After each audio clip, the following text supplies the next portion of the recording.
by you to do your will, and also was right by the residents of this town. Pray that you be with us, that you give us wisdom to guide the affairs of this council, and that ultimately, Lord, everybody here who's here currently be safe throughout the meeting, make it home safe. Anybody who's not here currently, that you bring them here safely.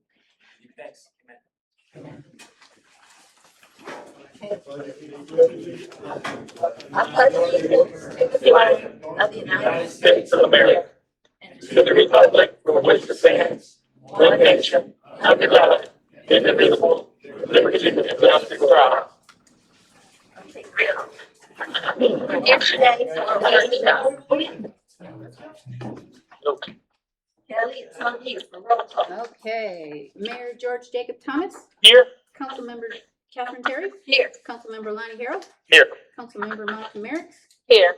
Councilmember Bill Coon, Here. Town Clerk Kelly, I'm here. Okay, we've got new business. First one is water system operation transition presented by Mike New. If anybody wants to turn in a card to speak, just do that as we're going. We're good.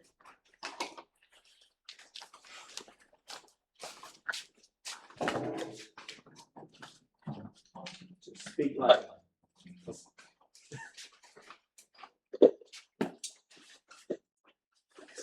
You don't have nothing to do. I don't have to mumble. Yeah. Speak up. I'm a grandma. Speak up, boy. Good afternoon.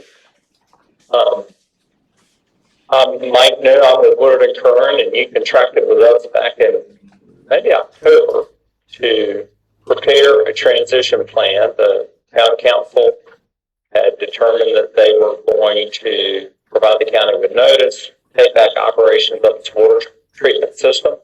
And there was some concern about, well, what all is involved in that. Most of the town council hadn't been part of the town during the period of time that the town had previously operated the water plant. So we prepared a report that overviews a transition plan. To put it in simple terms, we made a checklist of things that you would want to check off in order to make sure you're covering all your bases as you proceed with that endeavor. And I have just a copy for which I provided to everybody via email. It looks like this, and it's luckily it's not 180 pages of reading for you all. It will help you with your sleep, but there's a checklist. It's half a dozen pages worth of checklist items, the things you would want to be paying attention to as you take that step into resuming control of your water system. So I presented this presentation and the report to you in December. A lot of information, and we concluded that conversation then with that the council would sleep on it. And we thought it'd be about 30 days, and it's turned into a little bit longer, but just gives you more time to think on it, cogitate, and take in all that information. So tonight, I'm going to breeze through it because I realize that you guys probably only have 1 2-hour presentation in you, and I gave it in December.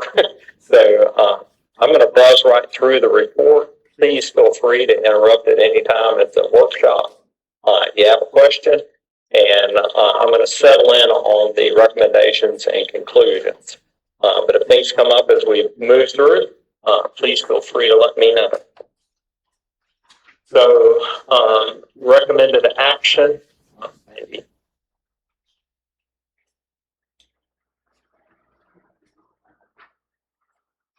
The mouse works on there, Mike.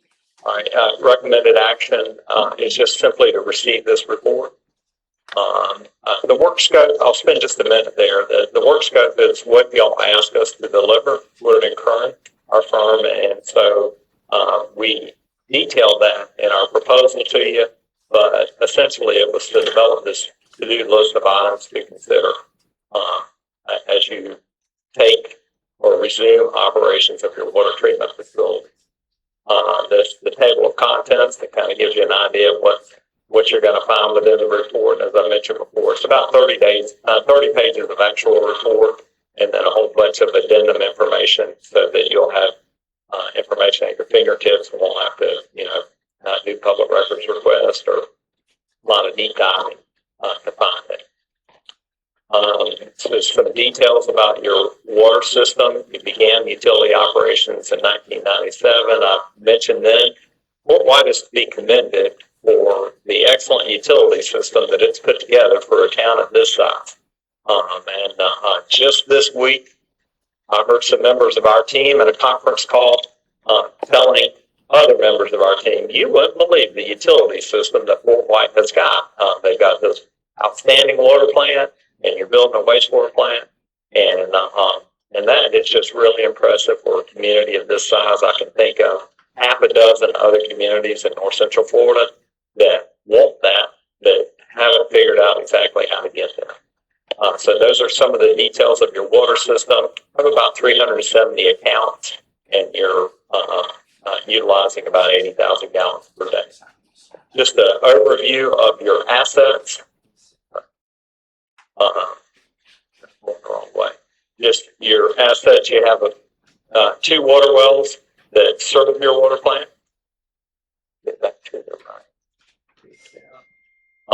You have green temp filtration. That's to help with iron removal. So your raw water has a healthy amount of iron in it. And Papa will tell you that iron makes you strong, but it's too much and it causes rust stain. You see that color that's associated with it. So at some point, you guys had an engineer recommend putting in a green sand filtration system. That's one of the things that makes your water treatment system unique for a community of your size. Most communities pump it out of the ground, add a little chlorine, and put it into the system. You guys have some pretty sophisticated treatment systems to treat your water. You also have granular activated carbon. That is to help with organics, with color, and those things can lead to disinfection byproducts. So there's a lot of concern about disinfection byproducts because they have shown to be carcinogenic in high concentrations. To my knowledge, you've had maybe one exceedance of disinfection byproducts over the last 5 years, but generally you are below the threshold. So it's worth paying attention to, but it's not worth a community scare, in my opinion.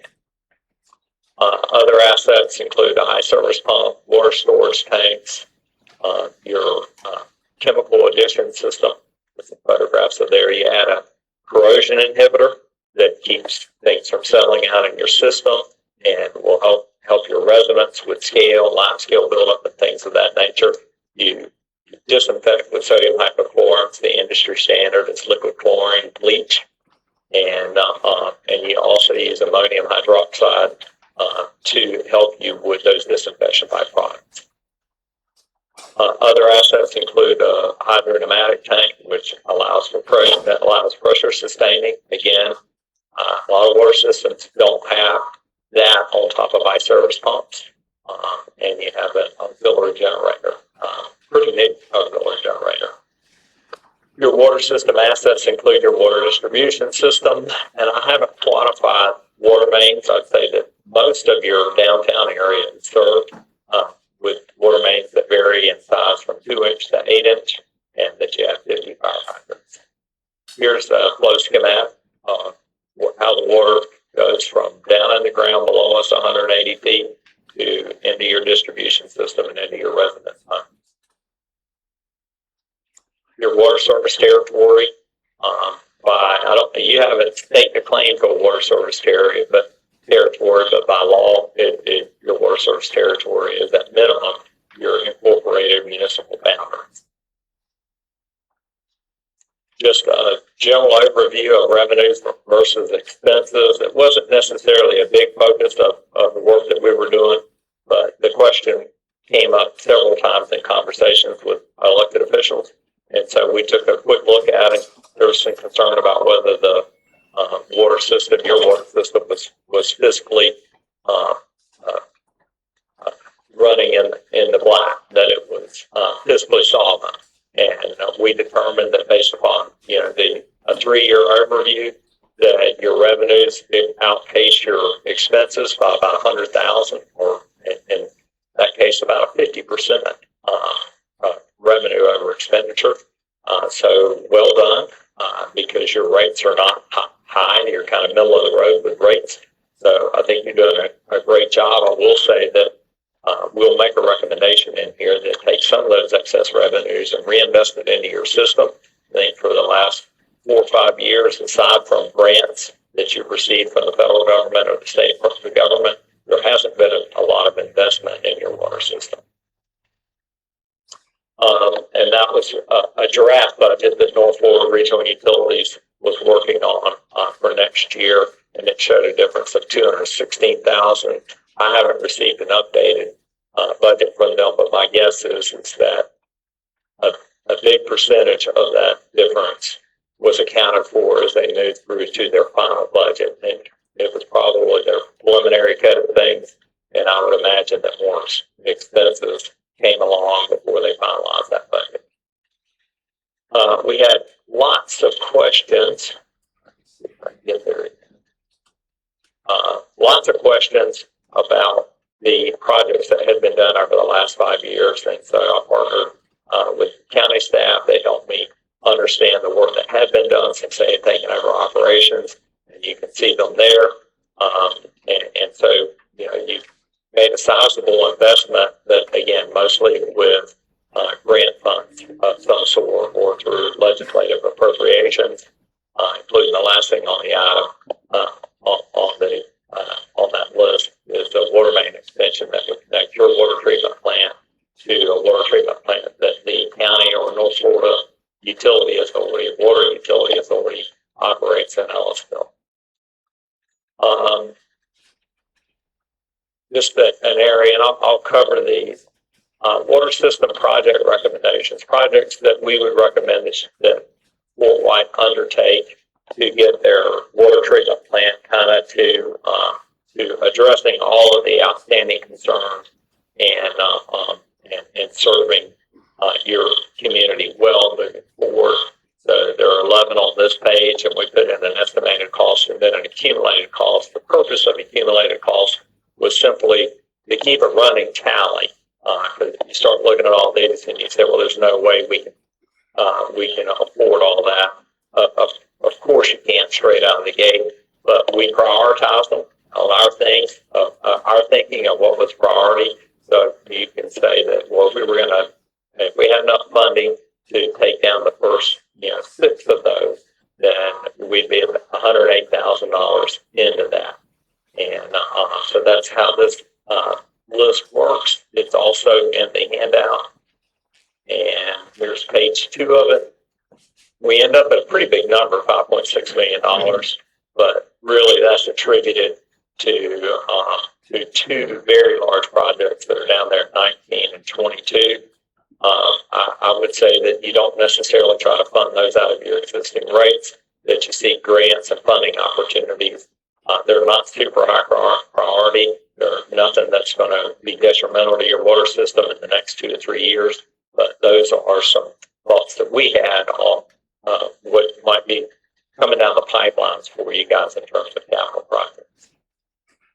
Just went over taking the understanding that you have somewhere between $75,000 and $100,000 a year in excess revenue, and what to do with that. And our recommendation is not to reduce your rates. You are not funding depreciation, and we recommend that you do. Also, that big long list of things to do, you don't have to pay for them cash. You can take out a low interest short-term loan and incur some debt, and then use that excess revenue that you have to make that debt payment over, say, a 5 or 10 year period. So we put down that if you borrowed, we created that table. If you borrowed $1 million, your annual payment for a 10-year term would be $100,000 a year. The annual payment on a 20-year term would be about $55,000 a year. Just to give you some idea of how that might work if you look to go that way. Your water rates, also not part of the work that you contracted us for, but there was a lot of conversation about it. So we kind of looked at what your rates were and Fort White for the typical usage of a Florida residence is about 8,000 gallons. And there's a statewide survey that gets compiled every 2 years, and Fort White charges a total of about $51. The statewide average is $46. So you're pretty much, you're in the hunt. They're higher than average, than typical in Florida, but by no means off the chart and unsustainable.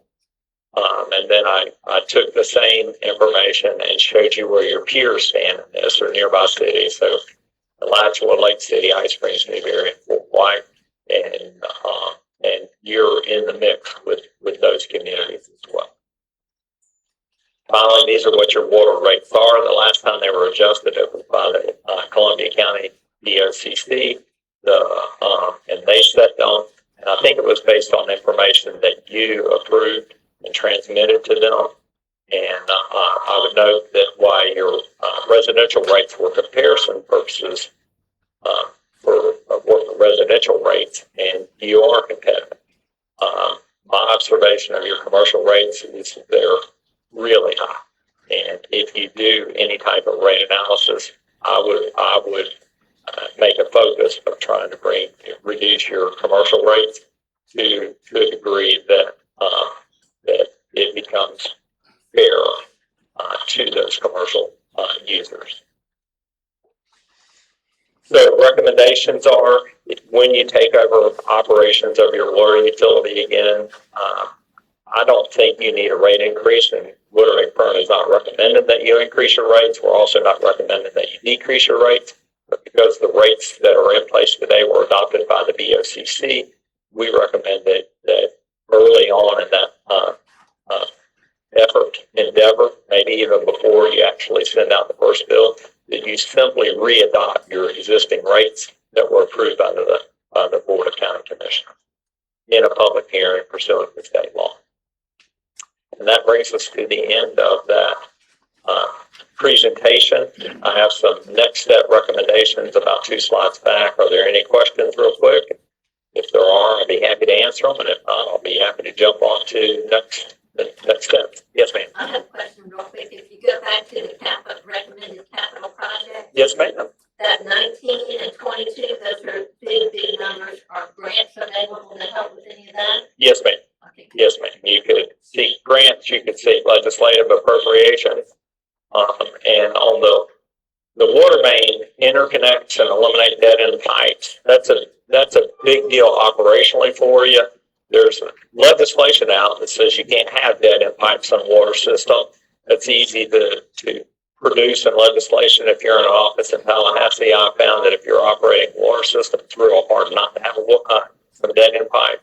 But I also think that you could, in your capital improvement plan, and you should adopt a capital improvement plan, you would probably fund something at a much lower level, and maybe say we're gonna knock out $100,000 or $50,000 worth of dead end pipe every opportunity we get, every fiscal year or every 3 fiscal years like that. But yes, ma'am, applying for grants or legislative appropriations is strongly recommended. Same with the 100,000 gallon storage tanks. They need to be inspected. They're required to be inspected, and that's one of the urgent things to do, is to have those inspected. But they have deteriorated significantly over time, and they were recently, I'd say, repainted within the last 5 years, but they're still exhibiting quite a bit of corrosion. The Mac Daddy system, as they say, the top of the line, would be a concrete storage tank, ground storage tank. They're often known in the industry as Crom tanks, because Crom is far and away the most the leader in that industry. Crom is also based out of Gainesville, Florida. They provided a cost estimate of $1.6 million to do both of those tanks, and that's just a number comprised of their last 3 years worth of work. If the city gets serious about wanting to pursue that further, they'd be more than happy to meet with your representatives and provide you a much more detailed proposal, cost estimates. So now that you have a target to go searching for. Any other question?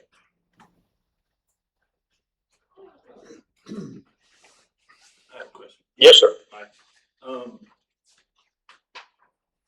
These rates quoted in here, says 2023, have those, you think those may have been updated or changed since then, or was this the most current information you got back in, December?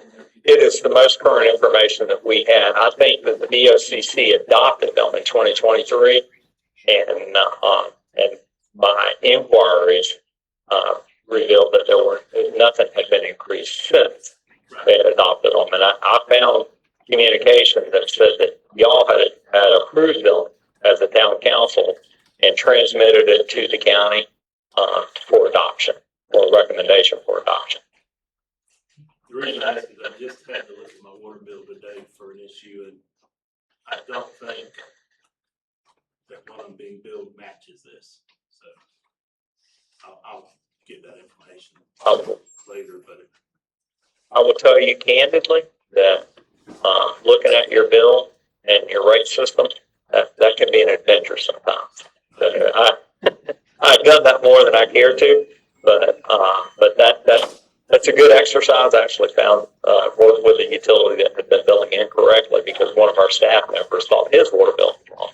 So I encourage you to do it and check into it. You check your billing system because it's not out of the question that billing systems sometimes produce the wrong bill.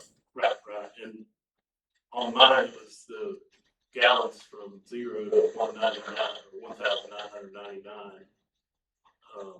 And I divided that to come up with the per 1,000 gallon rate, and I think that it doesn't match it, but I'll look into that more. I was just curious when this. I would say that you're that in that first tier of 3,000, that's going to be hard for you to do because it includes the customer charge, which might average $20 a month, flat fee whether you use any water, and then the water consumption part. So that becomes very hard math to do, but it's very testable. So we can get the data and we can look at it if you would like to.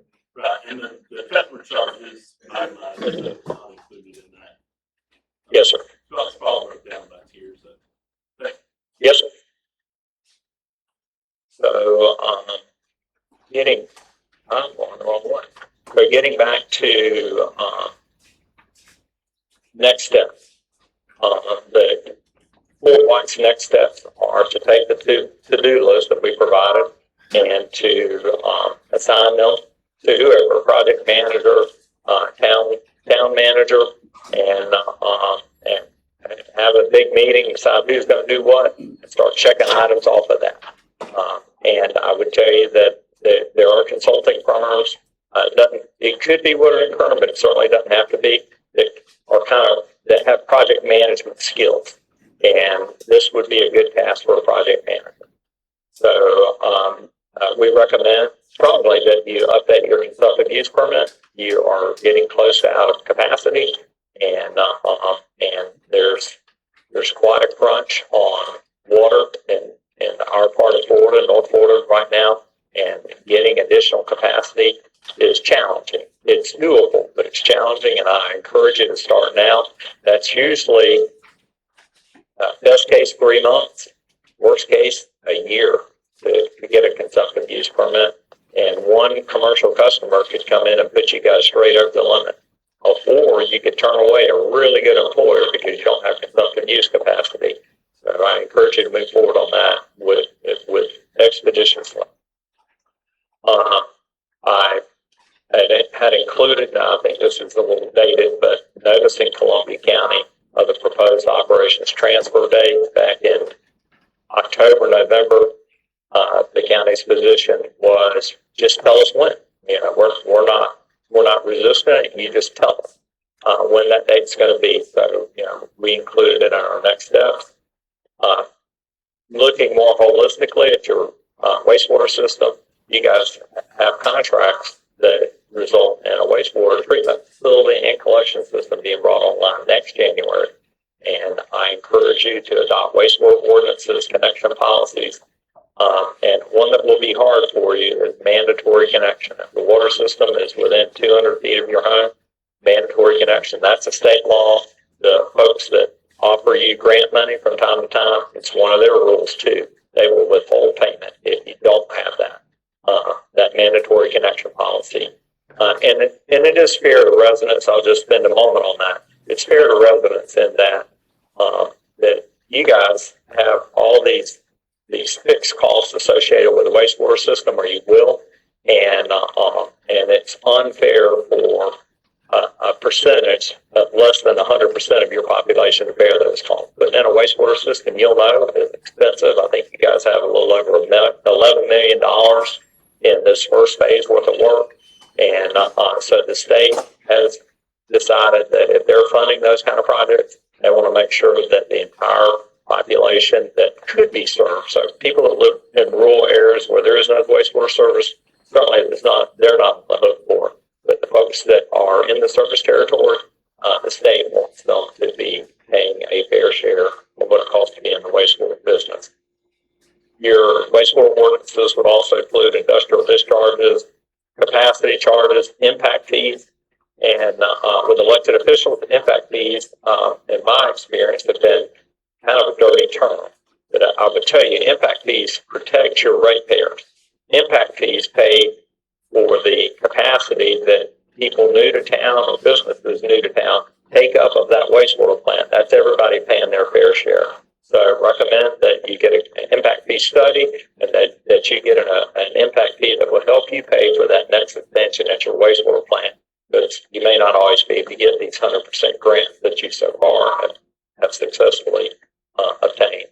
And at some point before your system goes live next January, you're going to need to develop monthly wastewater rates. I think that you probably want to get started on that somewhere in the summertime, so that you can have good public discussion and people can understand what they're getting into. I will tell you, it comes up often. Are we going to be able to afford this wastewater system? And I've told you individually. I tell you that because you have successfully secured 100% funding for your wastewater system, and you're going to kick this wastewater system off with no debt whatsoever, you are set up to have a wastewater system that is economically viable, and you shouldn't fear that we're not going to be able to afford it. Now, your first phase is going to hook up 100 customers.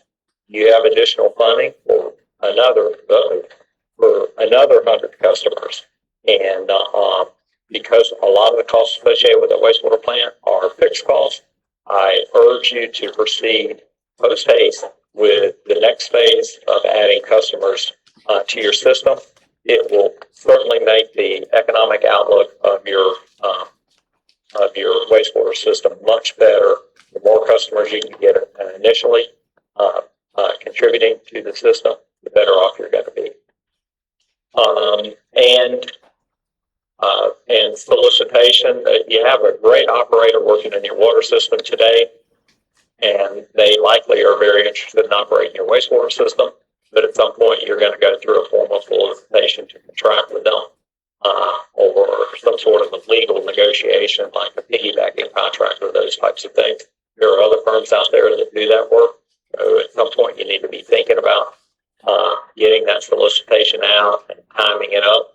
I'd say most of the companies that do those types of operations would like to be there during construction. Won't be there full time, but they're going to stop by, so they're going to see what's going on. They're going to have an understanding of what's being constructed, and they may offer some very pertinent input while it's under construction that, hey, that's not going to be very accessible for a wastewater operator. Maybe if you did it a different way. Share that with the design engineer. That's almost every wastewater project that I've ever been part of.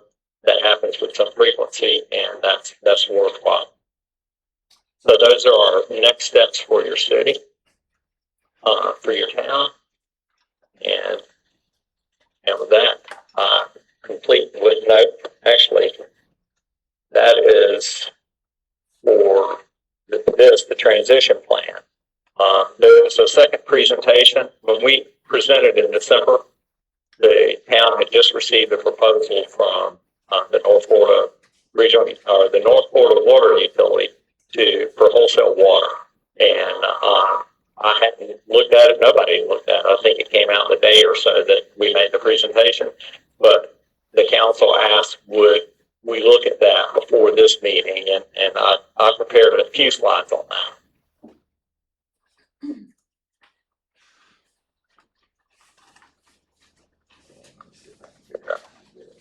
Okay, so just to start off with, it's kind of not to get too nuanced, but there are generally, when you're selling water, there's two terms that talk about selling large lots of water to single entities. One is wholesale water, where the intent is that the entity you're selling it to is going to retail it to someone else. And then there's bulk water rates, which are, well, we just have a big industry, a paper mill. And they can't do conservation rates. I mean, they use enough to be the whole town by itself, or they may use 3 times as much as the whole town. So oftentimes water purveyors will say, well, there's no more metering costs, there's no more billing costs, we just get it there in an 8-inch pipeline and they deal with it after that. And they offer bulk rates, which are discounted, but it's not for resale. So just sometimes these are used interchangeably, but what the proposal that you received, I interpret to be wholesale water rates. You're intending to take that water and resell it to your customer. I wanted to just kind of go through that with this wholesale water proposal. You'll be taking water from a water treatment plant in Ellisville, and I'm pointing out that the Ellisville water plant, I believe, probably has a higher quality of water coming out of the ground. It just tapped into a better stream of water is my estimation. I haven't observed the data, but they don't provide the level of treatment that you had. Remember me mentioning how well done your water treatment plant is? Well, you guys have iron removal, disinfection byproduct removal, and corrosion inhibitor added to your water that the Ellisville water treatment plant does not. And so those are things for you to consider as you're thinking about how you want to take your water. You will see a reduction in levels from. One of the things I think is probably the biggest concern about taking water from Ellisville is this disinfection byproducts that we discussed. Disinfection byproducts are when you use when chlorine is added to water that has an organic content to it, and they create what we call disinfection byproducts that, as I said before, are precursors for carcinogens. So there's tons of information out there on what do you do to reduce disinfection byproducts. One of the things you do is, well, don't chlorinate strictly with sodium hypochlorite. We're going to use chloramines to disinfect because we have less disinfection byproducts created. But there are a number of things that you can do, like remove or reduce organic content. You do that. You have granule activated carbon, and its job is to remove those disinfection byproducts. So check for you guys. Reduce the contact time and the concentration of chlorine in the distribution system. You've reduced the concentration of chlorine in the distribution system, and you've reduced the contact time because you don't keep your storage tanks full. You run them at half full. You keep about a day's worth of water in your storage tanks. You have the capacity to take 2 to 2.5 days worth of water. You have adequate turnover. That the day I got introduced to Fort White, the Florida Rural Water Association was out there, and they will recommend that you put mixers in your tank. That will also help with that. So there's a whole lot of that, and the next one is reduce the water rate. The amount of time that water sits in your pipes before it goes into someone's home. And I would say probably the biggest concern that Fort White should have about purchasing water from Ellisville is it's a large diameter pipe. It's a 12-inch pipe, and it's long. It's 11 miles long. So the water that goes into that pipe in Ellisville, at your standard use, which is 80,000 gallons a day, is going to be 4 days before it ever sees daylight again. And during that time, that is when disinfection byproduct concentrations are likely to increase. So that is something for you guys to consider when you consider trying to keep your disinfection byproducts down, is that we want to minimize the amount of residents. in our pipeline. Um,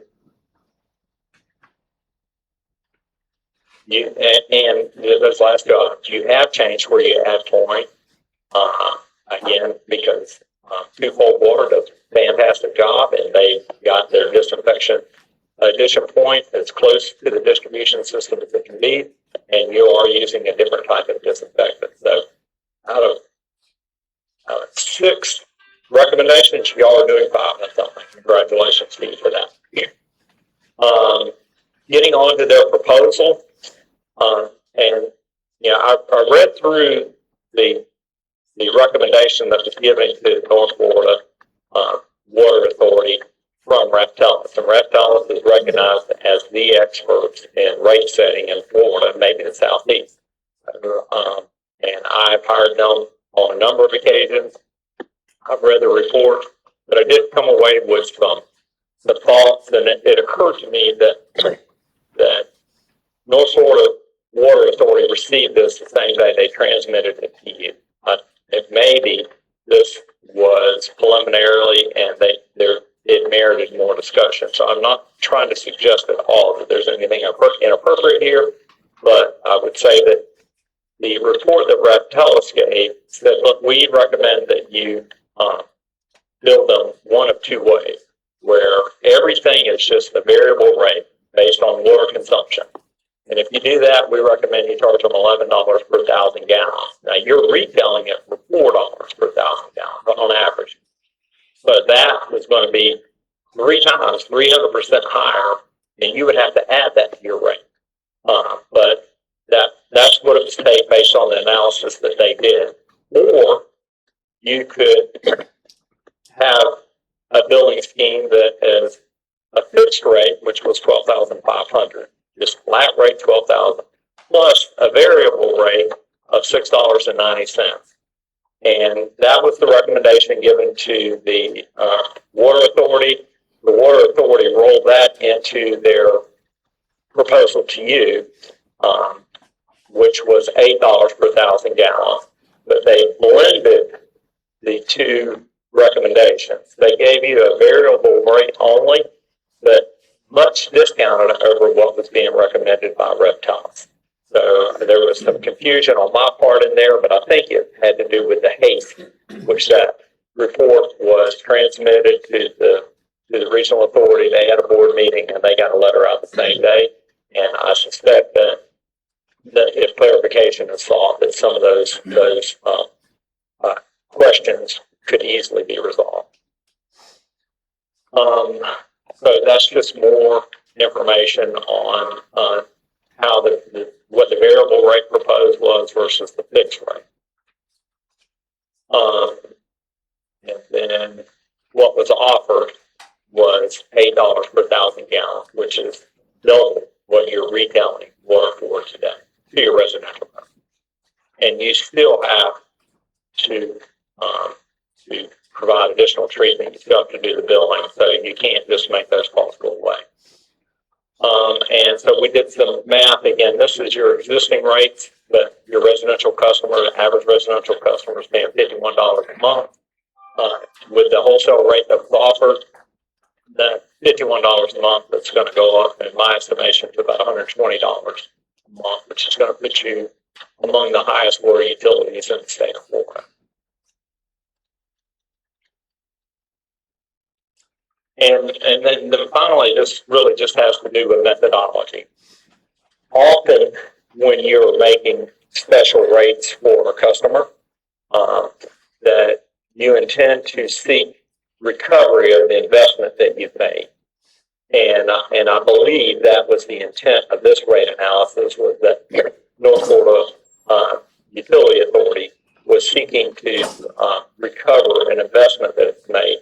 But I would note that what they asked you to do was recover, they were seeking to recover $6.1 million that they paid on a 12-inch water main, but it wasn't funding that their ratepayers had contributed to the system. That was actually grant funding that they had seen, that they had received. Now, I'll acknowledge that, well, if they hadn't spent it on this water main, they would have spent it on something.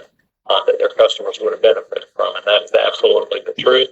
But I think this water main has a lot of benefit to the regional authority, and I think, and I think it's fair to ask their customers to pay for that benefit and not put it solely on the backs of Fort White. And also another observation is that when this water main is constructed, well, Fort White will own 9% of it. If you do the math, if the break point of where it becomes your ownership is there's an interconnecting valve on County Road 18, well, that would give you 9% of the asset, and it would give the regional utility 91% of the asset. However, by payment contribution, you paid 14% of the asset, and that you'd paid an extra $364,000. Now, I'm the first to say that when two parties strike a financial deal, who am I to criticize it? So I'm not criticizing it. Obviously, the town council had good reason for coming to the conclusions they did, but I did think it's worthwhile pointing out that you paid for more than your fair share of that water main, and in case you weren't aware.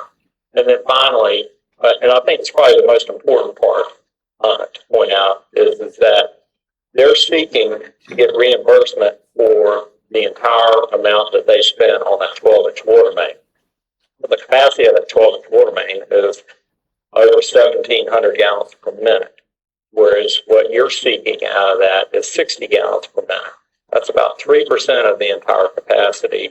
The regional water authority has 97, if I can do my math, 100 minus 3%, 97% of the capacity to utilize elsewhere for their customers that they're asking Fort White to bear those costs. And the subsidy, calculating the subsidy of that, $5.8 million. And I think that I or our firm Woodard and Curran would recommend that if Fort White wants to have a deal with the regional utility authority, I think that's probably a really good idea, but I would renegotiate this wholesale water rate. I think there's a better deal to be had. And let's see what else. Questions? I have a couple questions. Absolutely. So earlier when you were talking about the passage of ordinances and all that good stuff, and passing an ordinance for mandatory hook up to the sewage and all that, Yes, sir. what is your recommendation for water? Because currently we do not have a mandatory hookup. It's the same. The same. I believe and recommend that every municipality that provides water service have a mandatory connection policy. And again, state law says that it's mandatory if it's available, and defining available is usually within 200 feet. But I can tell you there's sometimes 200 feet is not available. If it's 200 feet underneath a state highway or really a 4-lane highway, well, that's not available. And on wastewater, this is happening in the town of High Springs right now. There's a force main running right down the right of way, and there's 5-acre homes right next to it. And so those property owners in that town council are concerned about mandatory connection. And I would tell you from a utility engineer's perspective, a force main in your front yard does not make it accessible because you'd have to build a $500,000 pump station to put it into that force main. So it takes nuance, it takes working on definitions. I recommend that people not be allowed to stay on their well. They can keep their well. It can get isolated from the system. They can use it for irrigation. They can use it to wash the car for all their outside water needs. But if the town of Fort White is making a big investment in a water system and that water is available for everybody, then everybody should pay a fair share. And I also want to mention to you that one of the biggest benefits of your water system is not the great tasting fresh potable water that you get out of your tap. That's a big benefit. It is the biggest.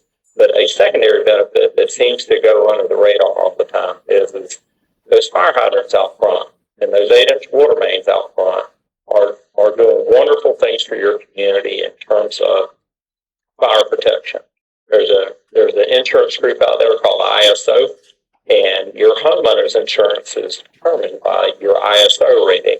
Having 8-inch water mains all through your town and fire hydrants all through your town mean that you are paying a much lower homeowner's insurance rate than folks that live in rural areas where they don't have that. And the only way you can put a fire out at their house is to piggyback it in a tanker truck. So, sometimes I see that be, $800 to $1,000 a year difference. Same home, one in a rural setting, one where there are fire hydrants available, and there can be a significant cost saving. But whether they're connected or not, they're realizing those benefits of a water system because the fire hydrant is still out there. Right? I encourage you to have mandatory connection policies for water, and will tell you that if you're going to seek any funding from the state of Florida, if you get that funding, they're going to require you to do that, or they're going to withhold that funding. Great question, by the way. And the reason I asked that question, because I know your sewage, bill is kind of based on the water consumption, so if it's not on there, then how do you calculate it? So the other question was, I know you haven't really looked at our sewage, but you brushed on it. Have you looked at what our break-even point would be for the number of customers we need to be able to support? I know in phase 1, phase 2, we're going to be short. We're going to be in the red. So have you even looked at, and that'd be tough, it'd be an estimation, but. I think that the most challenging part of that is trying to estimate what the cost to operate your treatment plant is. The math on, we have 50 customers and an average wastewater bill in the state of Florida is $70, $75 a month. That math's pretty straightforward, and we know how much money to generate. But your treatment plant, between the chemicals, between your labor, personnel, and energy consumption, those are the big 3-ticket items. I don't have enough information. If we were going to do that, typically I would find out who's got, who are 3 places that have pretty much the same treatment plant what's about to build, and let me get a copy of their budget and their expenses and see what they're going on, and then we could project what your expenses are going to be and tell you where we think you're going to sit from a revenue versus expenses position. But I was telling you that, those are the big 3. The other big 2 are debt service. You have 0. So I think that gives you a leg up. And then depreciation. And you've heard me say many times, you need a mandatory connection policy. You need to direct your operators, your town staff, that we are going to fund depreciation. I will guarantee you that every one of you believes that if you buy a new car, we need to be setting aside enough money to repair it on that rainy day. And we all believe that. And then when we get to the utility budget, we don't direct staff to set aside, a fair percentage, and we can calculate what that should be. And everywhere I've worked, we calculate what it should be. We tell the commission this is it, and we say start with that's aspirational. Now let's start working on it. And if it's $50,000 a year that we need to put into depreciation, we couldn't afford it this year, but we could afford 10, and we started putting that. And then every time we got a little bit of bump in revenue, we might split, give some of it to the town staff for a little bit of a pay raise. We put some of it towards a big project that we've all been wanting, but we always are trying to fund our depreciation so that when things break, it is not an emergency and you're not calling an emergency meeting.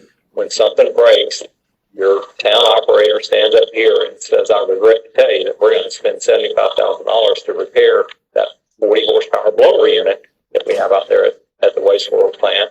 And panic will begin to set in about where we're going to get that. And Kelly is going to say, but that's okay. We have more than enough money in our depreciation account. And so we can fund that repair and we'll continue to build those reserves back. Absolutely.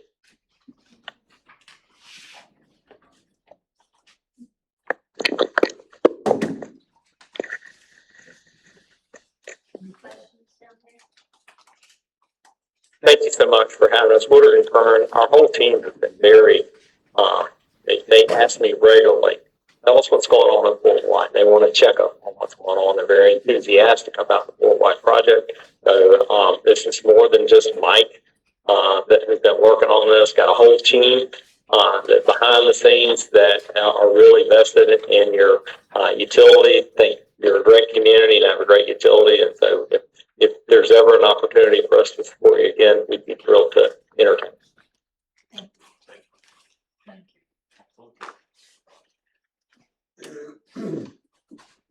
Would anyone like to speak? Go ahead.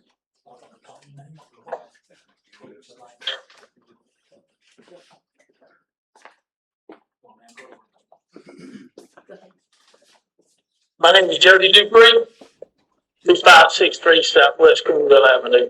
This is the last place I wanted to be tonight, I promise you. But thank y'all for allowing me to come. One of the things that comes about everything you just said, because I was floored that these decisions you gotta make ain't been made yet. I was fortunate enough that I went through everything y'all did. But I was also fortunate to have the county manager at the time who's a bean counter, a stingy man. He just didn't like spending money. So we had a lot of information and data to choose from, but we didn't drag our feet about it. So in me talking to people about the utility, specifically the sewer system, most of them don't understand why they're getting in to start with. But more importantly was the misinformation part. I heard that word more times than I shake stick at, because people don't know what they're doing till Monday. Monday I talked to a man who I know should be informed. And this made me question whether I even should run for Beacon County Commissioner, because this ain't what I want to do. But he says that there's not going to be no mandatory hookups. I said, who the hell told you that? Because I know the statute, 381, that ain't what it says. So I talked to DEP, that ain't what they say. However, on your website, no one can find nothing. So I couldn't read the agreement for myself to find out, because I want to tell people what they're doing. The part you ain't getting told is this part. You're going to have to do the mandatory hookups or you fail. It's not as simple as what he just mentioned it either, because you're going to have to come up in your ordinance with a way. What do you do if they don't hook up? So here's how that's going to go for you. You're going to take and send them people a bill. They're going to be mad. And according to what he just showed, your sewer bill is $60 a month, just short of it. Based on your other data, where your sewer bill is going to be 2 times. That's what it says, 2 times. But it's 2 times the water bill. So you're going to send them a bill, they don't have that sewer. And then after a certain amount of time, you're going to file a lien on their property. So I say all that to say this, is that if you let politics play a role, and how you do this utility, you will fail and you will destroy this city. The people in Fort White, and I ain't from Fort White, but I promise you they are entitled to know exactly how you plan on making this work. Let me tell you the part ain't nobody else telling you neither. Here's how this is going to end up. If you don't do it the right way, DEP is going to step in, and y'all are going to be out of compliance. And I know that I understand that Columbia County and the regional utility has done told DEP we don't want to do with it. That ain't going to matter. Because what's going to happen is DEP is going to call up Columbia County, and they're going to say, look here, fellas, if y'all are wanting more money, y'all going to go down and take that system. You're going to run it, you're going to do what you got to do. And they're going to do it. But then they're going to create the MSPU, or some MSPU, they're going to create a way, they're going to tax the city of Fort White. The commissioners are going to do this. And they're going to send a tax bill up here and you're going to pay it. Because it ain't fair for them, for a guy living in Deep Creek or Lulu or anywhere else to subsidize your utility system that you're getting into. So you got to make sure that whatever it is you do what's right for the people. Whatever that is, and I will promise you it will not be simple. When you tell a man he's going to, not only is he going to hook up, you're going to watch him disable his septic tank. People ain't going to like it. I'm not saying you should or shouldn't be in the sewer business. That's not what I'm up here about. I'm saying you got to make a decision. You got to go tell people the freaking truth, because they do not know what's coming. So I don't know, but I took enough of your time. Thank y'all very much. Okay, thank you. Is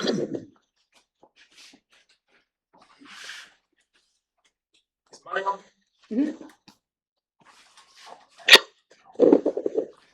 No, mine's right.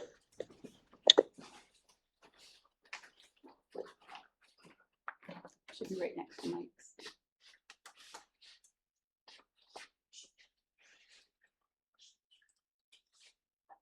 One of these? Yeah, see it to the right? I think it's the one to This the one? right. Yep.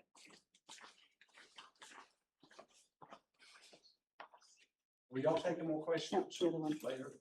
This- Yeah. Oh, must be the other one.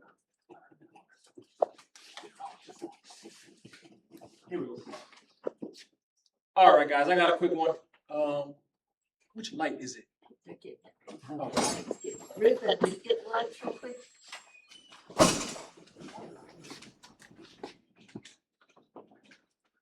First one down. okay, and I believe, I know Mr. Dupree just left, but I believe that I gave this presentation as well. I believe it was in July. If I'm not mistaken, if I remember correctly, it was also on the town website. It was up there on that pop-up banner for a while. So, anyway, the information has been put out there. I'm gonna go ahead and put it out here again. I'll be brief. So it's 5 slides. So as things stand right now, we have a just under $10 million grant. The full scope of work for that grant is to hook up approximately 133-ish parcels. And of those 133, about 100 will be paying customers. Back in July, when I made this, construction was scheduled to be completed 2026. Mike New said it's going to be early 2027. It's looking like at this point, yeah, it's going to be early 2027. Realistic. As far as the mandatory hookup, well, let me move on to the second slide. Those are the main things for the first slide. Okay, so as far as the mandatory hookup, so in conversation with the DEP, if we want that $12 million grant, so right now, so there's two. There's a $10 million one, there's a $12 million one. Right now, we're working on the $10 million one.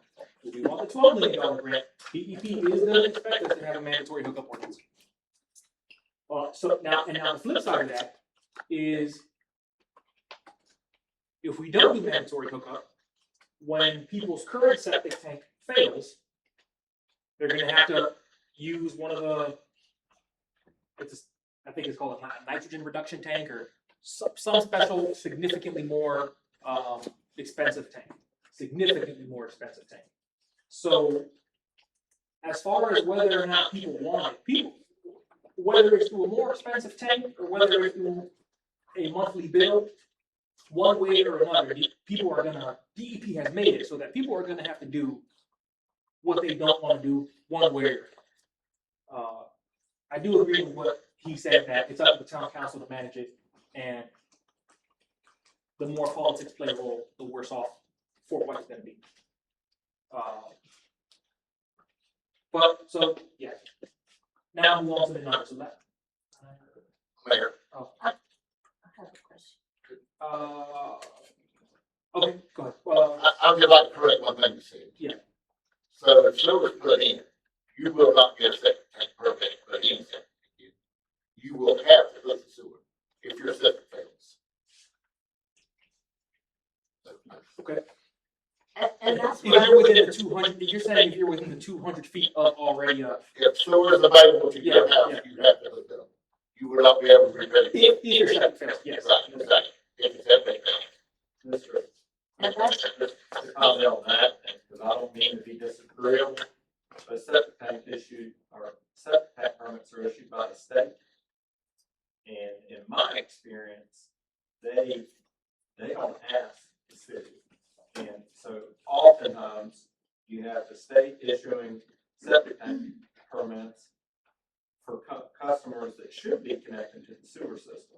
And as a government, a state government, a city government, you gotta be paying attention and have a really good partnership. Probably the way to do that is send that map over to the Columbia County Health Department who issues those permits. And say, anybody in this, if they ask for a septic tank permit, please notify us and let us have a conversation about whether that's possible or if our mandatory connection requirements are gonna kick in. Again, not to be disagreeable, just let down by the Department of Health many times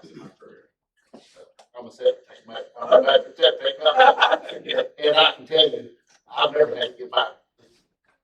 So, what you got? So Yes, yes. it's my understanding, and this may either jive with what y'all said or contradict what you said. The septic system for Fort White all along has been mandatory hookup. And we, as the council, have just not followed through with the ordinance and getting the word out. But we've had discussion in here a number of times that it's mandatory hookup, and Greg Bailey has said that as well. So I'm not sure. Sounds like you're given a choice, and I'm not arguing with you, but it sounds like you're given a choice. Is that what you're doing? So the choice is this, the choice is whether or not we want the $12 million in order to build the wastewater treatment system. If we don't want that $12 million, all we have to do is tell DEP we're not gonna do a mandatory hookup ordinance. Now, to Commissioner Ford's point, once that system is built and your septic tank fails, you're hooking in, period, and that's per Florida statute, I believe, regardless of what we decide. So I think his point was just, once it's built, regardless, once it fails, you're hooking in. And that's outside of our power, that's currently outside. That point's been made over and over. I mean, so many of these things were going over and over and over. But, Oh, yeah, okay. so according to Connect, there's a requirement that people hook up within a year once it becomes available. So they don't even get to stay on their septic past a year. So if you've got a brand new septic tank, but you choose not to tie in during construction, you only have a year. And that's from Disconnect. I want to call her to verify that, but that just came from her. Yes, those two things are not mutually exclusive. He wasn't saying that that is not true. However, there is like a due notice requirement. That's why it's on us to do the 1 year mandatory hookup ordinance. Correct. Yeah. Start changing that. That's right. Okay, and then just quickly, as far as the numbers go, for the four, I believe, Councilman Harold, you asked, hey, at what point will the wastewater system be able to at least break even? So I worked on this a while back with, Brian Roche when he was still here. He was a little bit more pessimistic, full disclosure, just to be fair to Brian, about the Fort White water plant revenues. However, after we looked over the recent actuals and the North Florida Utility Authority budget, I actually reduced that budget revenue number by 10% to be conservative. This is where we got to the 300K. So once we do the approximately 100 or so paying customers, once the 100 or so hook up and they're paying, this is approximately the revenue that will be generated. After the $12 million grant is expended, this is the revenue that would be generated in total for the wastewater. For the wastewater. Can you give a breakdown how you run this? Mayor, Yeah. would you entertain a question on the revenue? Hold on. Yeah, so the revenue as far as the sewage plant, I believe Brian Roche was using like averages from the state. So ours may be slightly different, maybe slightly more, maybe slightly less. But I believe those are average numbers throughout the state. The reason I asked is because I just had a conversation with Mike New on the phone about this, and we were talking about, that's why I asked him about it. And so, and project one is that initial phase with 130-ish customers. Yes. So 130, and we did this on the phone with Mike New. He said the average sewage rate is going to be $75 to $80. So if we multiply 75 times 130, and then times that times 12, it's not that much money. So I'm just asking how you, or did you figure higher rates, or? Are you doing it only residential customers, or are you doing also a lot of commercial customers? We just did an average rate. So we didn't An average specify. commercial and residential? No, we just did an average rate of $75 a month. So, Okay, so yeah, I don't. It doesn't include commercial. so did you figure out the average rate for commercial and how many customers we have? Brian Average Roche rate did for this, correct. Yeah, because the commercial's gonna pay a lot more. Typically, the commercials help subsidize the system and they pay significantly more. Yeah. So, okay, so and these are approximately the expenses. That we would be looking at, these are projections, but according to what we saw for some of the actuals, I believe for the Ellisville plant, as far as the wastewater, these are pretty realistic projections. Same for the water. So bottom line, where that would put us, and I think Mike knew, kind of made this point, is if we took over the Fort White, if we took over the Fort White water plant back as it stands, we would be making approximately, right, revenues after expenses was like 100 to 150-ish. So I put around 130. If we didn't have the Fort White water plant, and we just did the wastewater treatment plant on its own, we would be losing at least a good it's in the red, right? You can't subsidize the entire system just off of 100 paying customers. And that's why the original plan, and I think this was probably back before we were on the council, or at least I was on the council, was to have the water plant, because the excess revenues from the water plant would help to offset the losses from the wastewater plant. After the $12 million grant, the second phase of the wastewater treatment project, the annual losses would be, again, and these are approximations, I would say good approximations based on other actual figures, but around $30,000. Anyway, so if we took back over the water plant, this is approximately the net position where we would be after each phase of the sewage project. If we didn't, yeah, then we would just be losing money every year. So I would say, to answer your question, Councilman Harrell, realistically, we have the initial construction going on. Then we have the first expansion. After that additional second or third expansion, I would say at that point it's likely the revenues, the wastewater treatment system would be able to pay for itself, and at least some level of maintenance. So that's, yeah. I'm kind of stuck on this 12 million.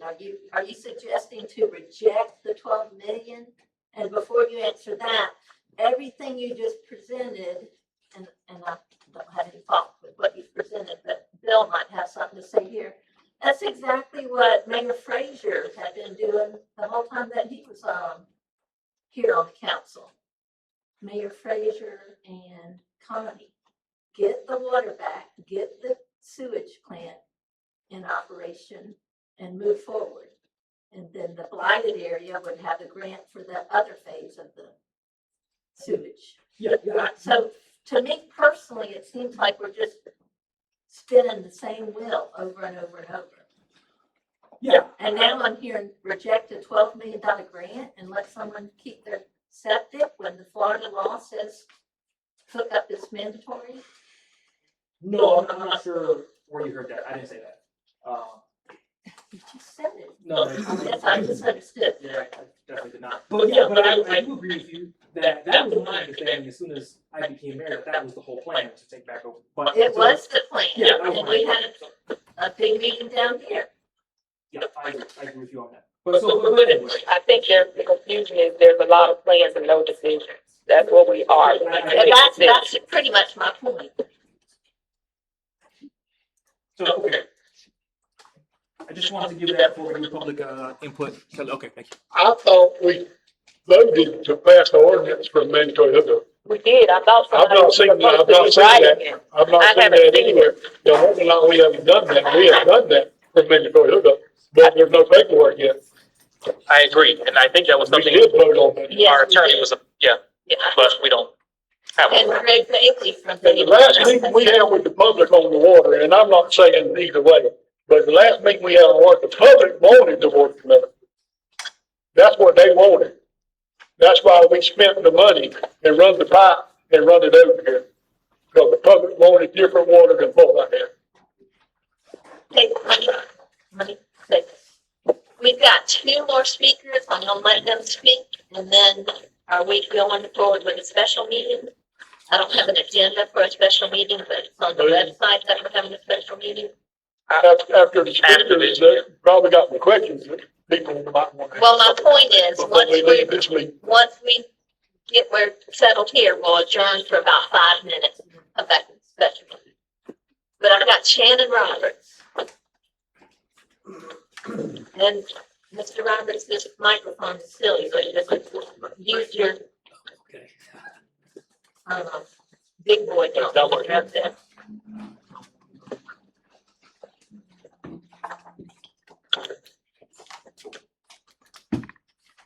Does he have a handout already? Does the utility authority have a handout already? It's a question. Yes. Okay, I don't know. I mean, I'm just going, shows up, you know, it falls up. Doesn't say anything.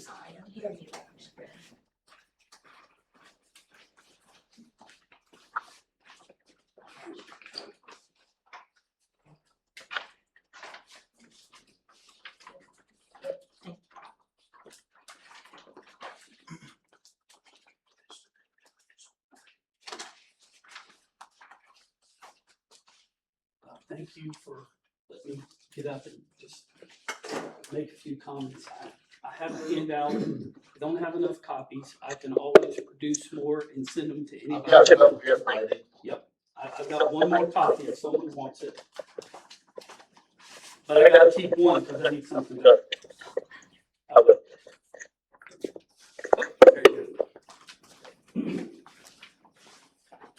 I know there's been a lot of work and analysis that's happened for several weeks, months.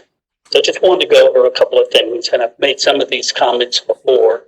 And I haven't seen it show up in some of the numbers and assumptions and models that I've seen presented around the water and wastewater. So I've got a few things that I want to point out. I'm not up here to denigrate the work that anybody's done. I have some concerns because most of the issues that I can see deal with the numbers and assumptions that have been made, information that may have been omitted by mistake, or maybe folks didn't understand, or maybe this made an honest mistake.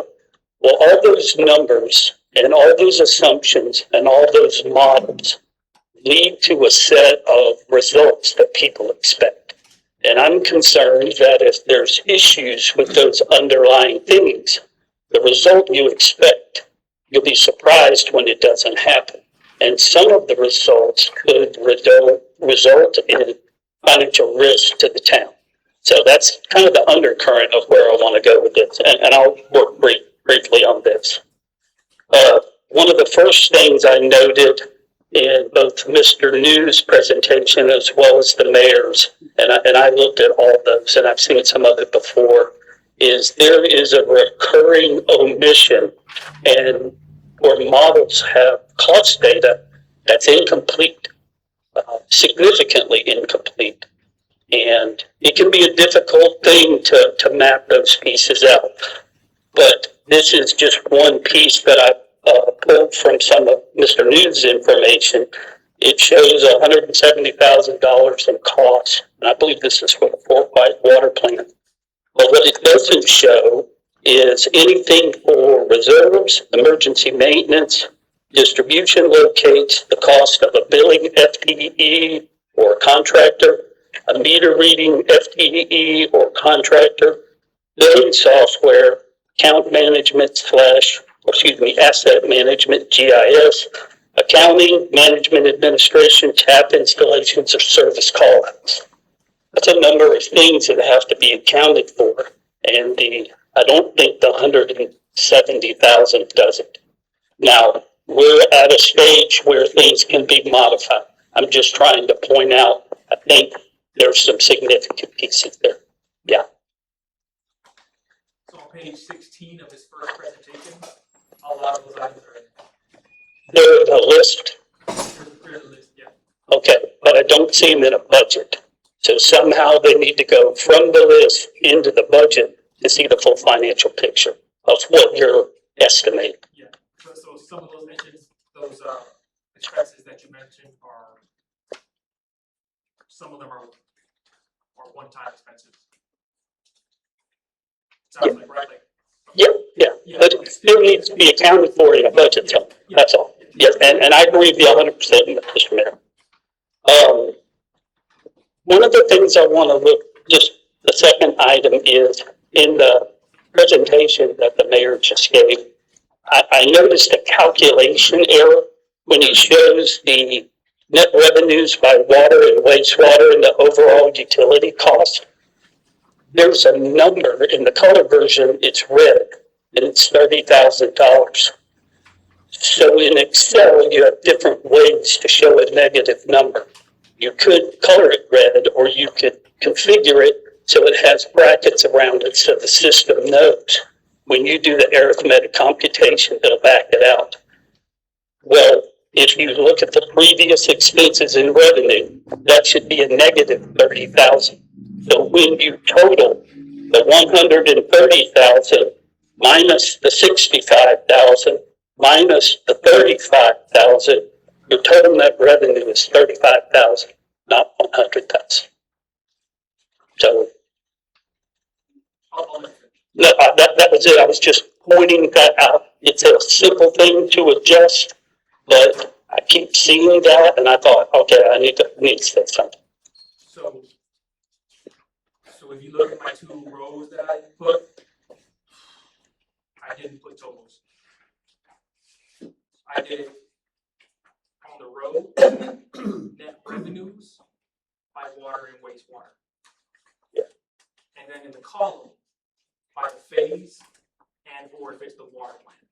Yeah. So it's a 1-for-1. There's not a net running total. I didn't put that row on the bottom. Well, I just took your data, all the data from your presentation. There's a small spreadsheet next to this. It shows the expenses, the revenue, and the net revenue, and the total net revenue. So from a total net revenue perspective, it seemed like you were saying you would have $100,000. And what I'm saying is, from a total net revenue perspective, you won't, because you have $95,000 that are negative. You got to pull that back. And I just say it leads over. So that's what I'm saying. Yes, sir. So the net revenue that you're referring to, 35, is after phase two? Yeah, if you add all those up. Now, and I think the mayor's also trying to make another point of, and you can't see this in here, there's time that passes between these columns. There's a ramp up for customers to be converted and added to the system. While you're running the system and incurring expense with no revenue to offset, well, this doesn't show you how long that period is. But you just see at the end of a period, you have an amount of all these customers that are now paying customers. And then you start a second phase, which there would be some ramp up period where you go 100 customers and then 101, 2, 3, all the way up to 200 or whatever the number is. We don't see those cost and revenue numbers in the middle of the project. So it's a little, there's missing information because you don't start with all of your customers implemented and all of them rate paying from day one.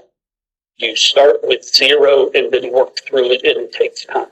So there's a time period where there's little revenue coming in to offset any of the expense. And we just don't see that here. I'm not saying he's wrong. I'm just saying that's an element of this we don't see. Let me talk a little bit about the bulk rate. And I think there's a fundamental misunderstanding of the Raftellus rate study for that rate, or the wholesale rate, whatever we want to call it. And then the board decision and rate that was offered for the utility authority. When Raftellus and I started working on this, they wanted to look at the cost of every single component from Ellisville all the way to Fort White, and they threw it all into a big pot. And they said, we're going to figure out what all this costs. Well, when I saw the work, I just said, okay, yeah, you're taking the $6 million for that pipeline from the Columbia County investment, and you're showing a way to recoup it in two ways. One way is an $11.41 per kgal rate, which is all of the expenses to run the plant, and then the additive cost to recoup that $6 million. Well, when our board looked at that, well, hang on, then showed it a different way. One flat rate, everything in the next way was a $6.90 per kgal charge with a monthly charge of $12,500. Well, either way, you get to the same place. So when our board looked at it, they did not want to do anything about recouping that funding. They didn't want to have anything to do with it. And it's quite honestly, from an organization perspective, I had nothing to do with the ARPA money that the county had. So why should I be the one even collecting it or getting involved in it? So our board said, no, we're not going to do that. But what we did want to do is the $6.90 is really about what does it cost to treat and transmit or push that water. That's all it is. And it's a way to recoup the cost. And then the additional $1.10 was, hey, some of those costs could change, and we have administrative overhead in there too. So that's how we got to the 8. There was never a thought that was involved in that to try and make anybody pay for the pipeline. Ellis included it because they're detailed. But there were a lot of slides that went into a lot of detail about why that's wrong. All we really did is said, pay for the cost to pull it out of the ground, treat it, transport it. And it's really based on consumption. There's a meter. So when water flows through, if it's 50,000, it's 120,000. It's a consumption-based model. The water flows through. We read the meter. It's not necessarily what fraction of the pipe or anything like that. So it's a pure consumption-based model.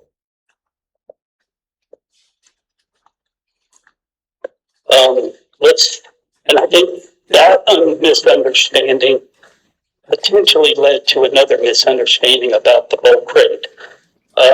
There was a slide or picture in the presentation where it shows the current charges for a customer that used 8,000 gallons of water, and then there's an additive charge, which is basically a 225% increase. So that increase presumes that the 8,000 kgal is additive, and it's not. The additive approach assumes that the town would pay for 2 water sources at the same time. Why would you do that? So I can understand what it would look like, but you don't need 2 water sources. So to double the rate, you're paying for 2 water sources that you don't need.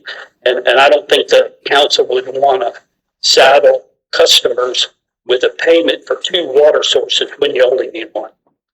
So the other thing that our interim rate study showed in terms of the cost, our interim rate study shows that there would be a $3 adjustment if those rates were enacted. There would be a $3 increase per month for residents. Now here's the wonderful thing. There would be a $472 decrease per month for commercial. So we've already had those rates baked. I'd be happy to share that information with the council so you can take a look at it. Make myself available for questions on that. And I've got 2 more items. I'll be quick. The last item is around financial risk, and I think Mr. New has done a very good job of collecting a lot of good information to quantify things and what needs to get done. And he's made some recommendations about prioritization. And I think that's all great. Have no issue with that. when you start looking at the items that were on that capital list, this is where I start worrying. You know, several weeks ago, Mr. Powell was here and he was talking about if you spend more than you bring in, you're in trouble. Well, this capital projects, and I mentioned this earlier, we've seen no information about capital cost or reserves in any budget anywhere or modeling about this. But I think there's a thought that you could get to a point, and if you ran into an issue, you could do one of two things. You could go get grants. Well, I love grants and they work, but the problem with grants is the timing. A grant won't pay for an emergency repair that you would encounter next month. It could take 12 to 18 months just to get it, get the paper, get it initiated. That could take a long time. So it may be a good solution for things that are far off, but you have capital requirements that can happen now, like happened over at Dorch and Kirk. You know, that's a significant repair. Grants don't fix that. Down here, there's a 75K surplus. I'm not sure where that comes from, but it could be other data where you've got expenses and revenue that have been estimated and modeled. But here again, if you didn't put all of the expenses into the model, then can you trust the 75K surplus? I don't know the answer to the question because I didn't see all the models and I don't know what the assumptions are under it. The last thing I'd like to say for this one is I do think it's an option to get a loan if you need it, but my challenge is where do you pay for it? Where do you get the money to pay for it? Now, I'm going to make a point on this, but it's extreme, and I'm going to acknowledge it's extreme. If you went and got a zero interest loan from the state revolving fund, you owe them $270,000 a year that you have to find a way to pay for it. If you had a 75K surplus, that's gone. Now, it would take a lot, but my point is when you start loaning, you have to have a way to pay for it. How do you pay for it? You have no option but to raise rates. If you had a rate of, let's say you did finance the $5 million, you'd need over a 50% rate increase just to pay the debt on that annual note. So when I see things like this, I'm not necessarily saying it's a bad approach.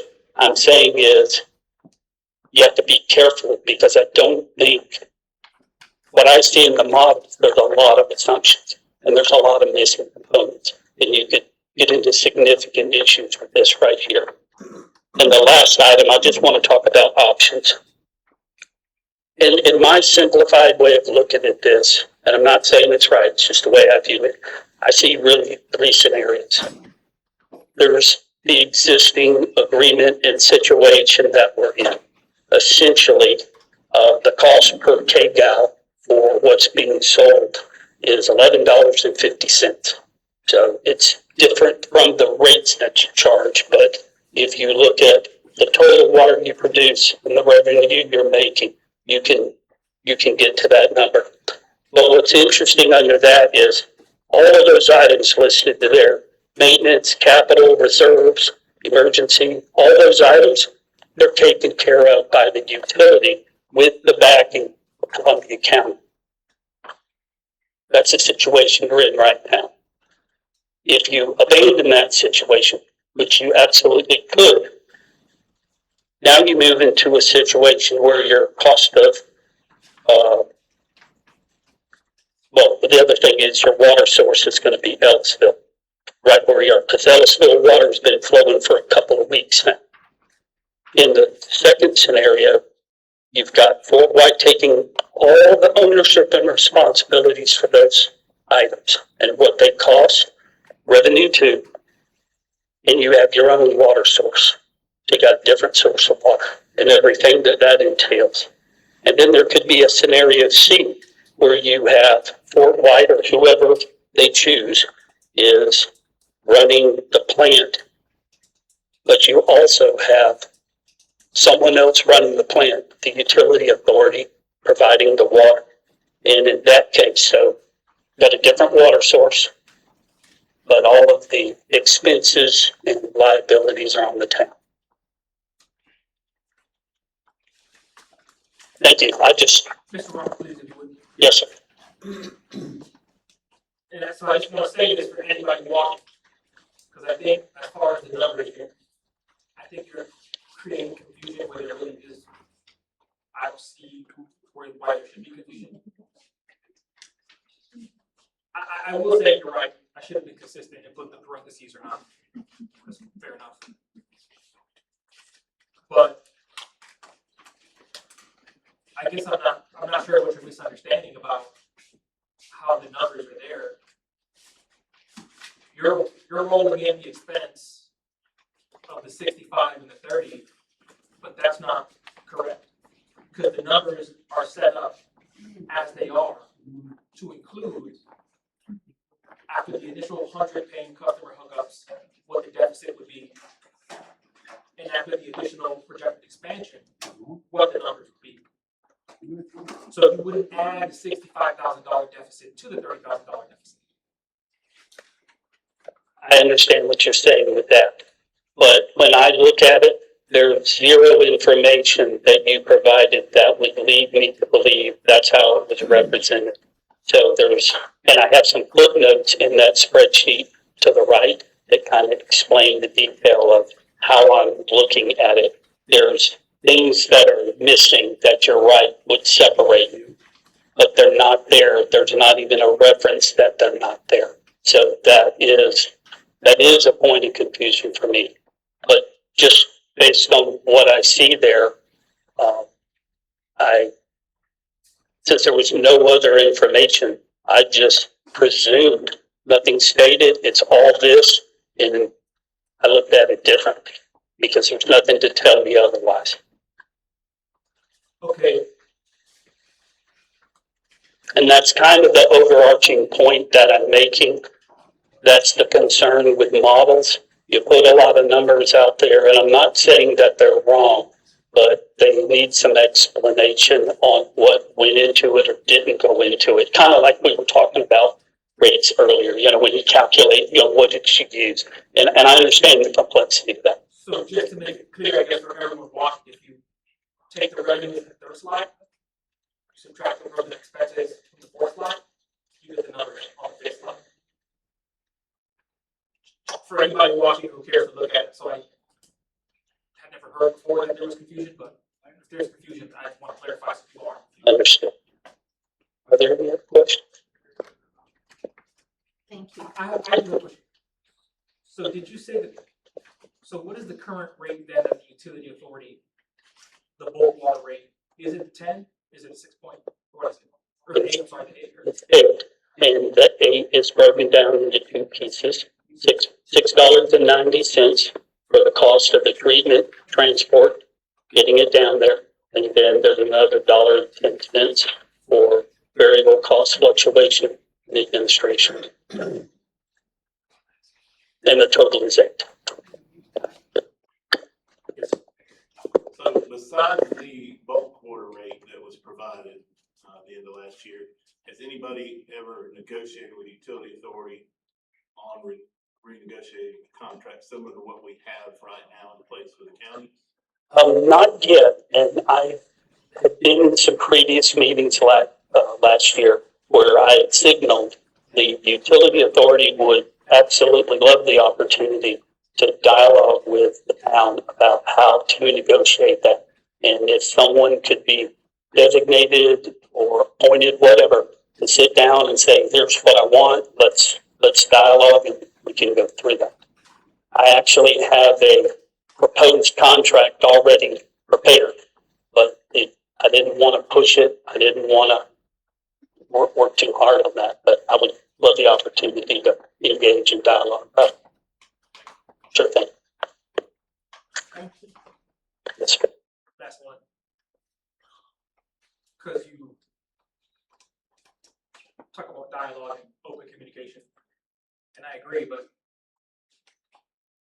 I don't know about any of the other council members, but I may have potentially given bad information to Fort White residents who asked me what water we're on.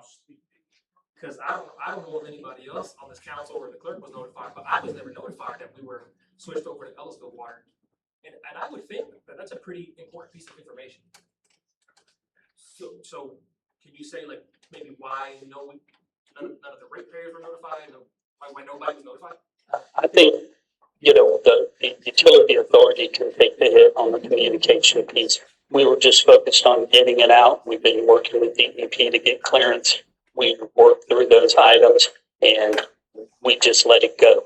So that's on me for not recognizing that and communicating to the town. Do you all plan on notifying the source, so we can give to the citizens, know about citizens that, hey, I would be happy to craft a notification and send it out so it could be communicated to the town. Happy to do that. It was discussed in the county commission meeting. Yes. Being a county resident, I saw that. But to the mayor's point, communication helps. So that's, I'll take that on. I'll get it addressed. Thank You're welcome. Sir, how long did you say we're on utility authority water from Ellisville? It's been 2 weeks, Robert? March 1st. March 1st. Yeah, I did notice the change, the clarity was better over the last week or two. I did a video on social media not long ago, the water was really discolored, and I filled up the same bucket again, and it was clear, so. Good. And I noticed the softness of the water, when I wash my hands, it doesn't feel as hard, so, that's a note.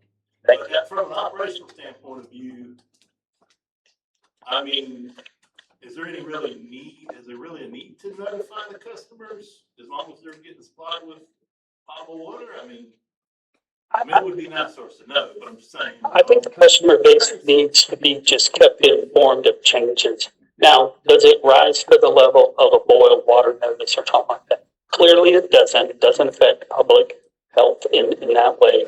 But I do think just being able to communicate and keep people informed is enough, you know, to warrant that type of communication. I agree that communication is good, but I'm just saying from an operations standpoint, if you get water and you're getting water, you know, I mean, we didn't notify customers when we switched from one well to the other, so source of the water is. I see your point, but I think if we over communicated, it wouldn't hurt. We need to take a better stance on that. It's just courtesy. So Yes, ma'am. let's go. Rocky, ready? Yeah, I'm ready.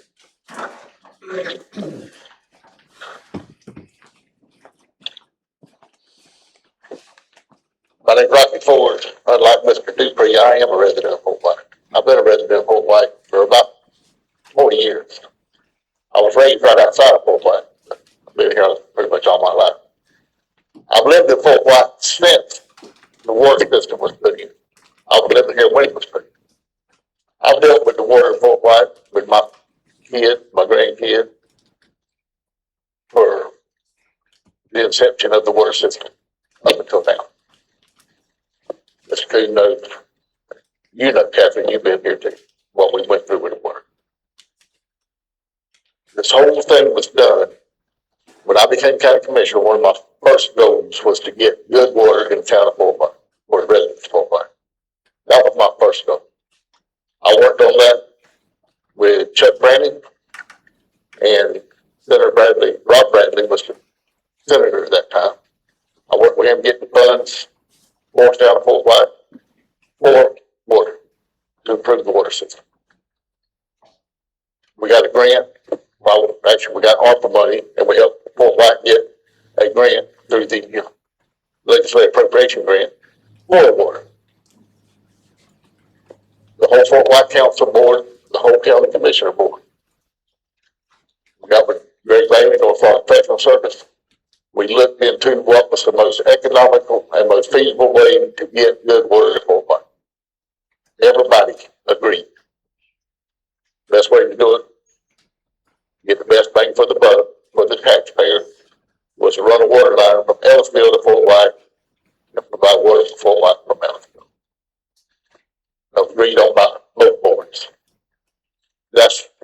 it's gotten to where it's at now. So one of the other things I've dealt with since I've been in Fort White, and I was on the planning and zoning board, volunteer, the planning and zoning board for a number of years, 12 years, something like that. I was actually on the board when I became county commissioner, I had to get off of it. That's when they had trouble filling some of the positions, and they decided they would just let the council meet both boards.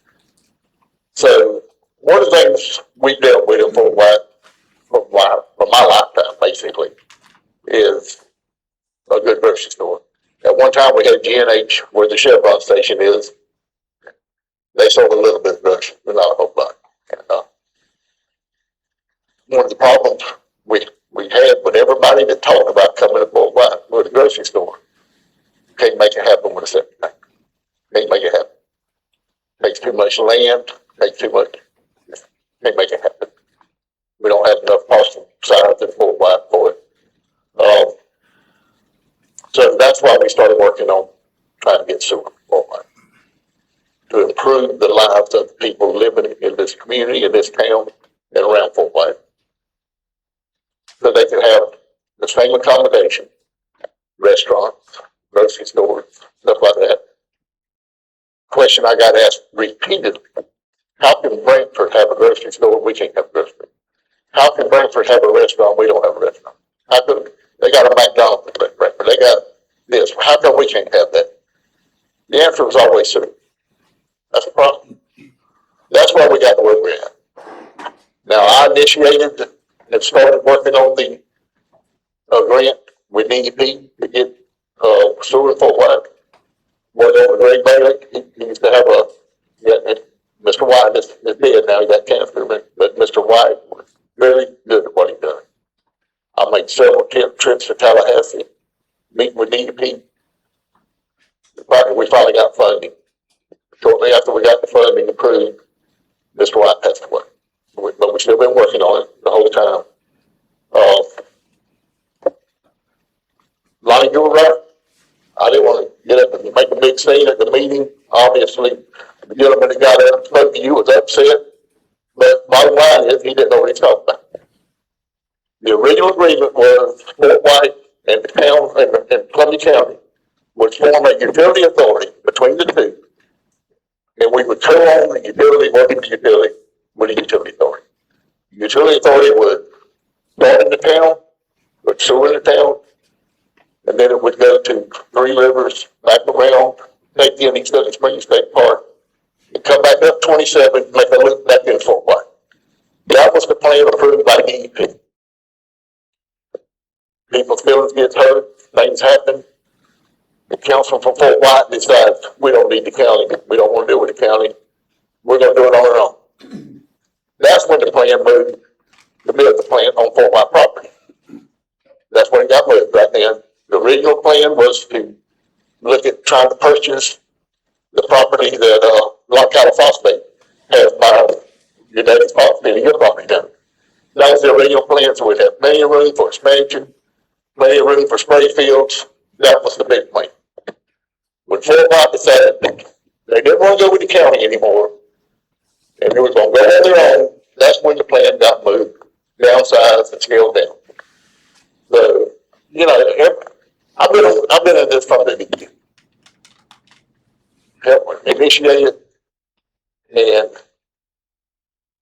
I just want to clear the air.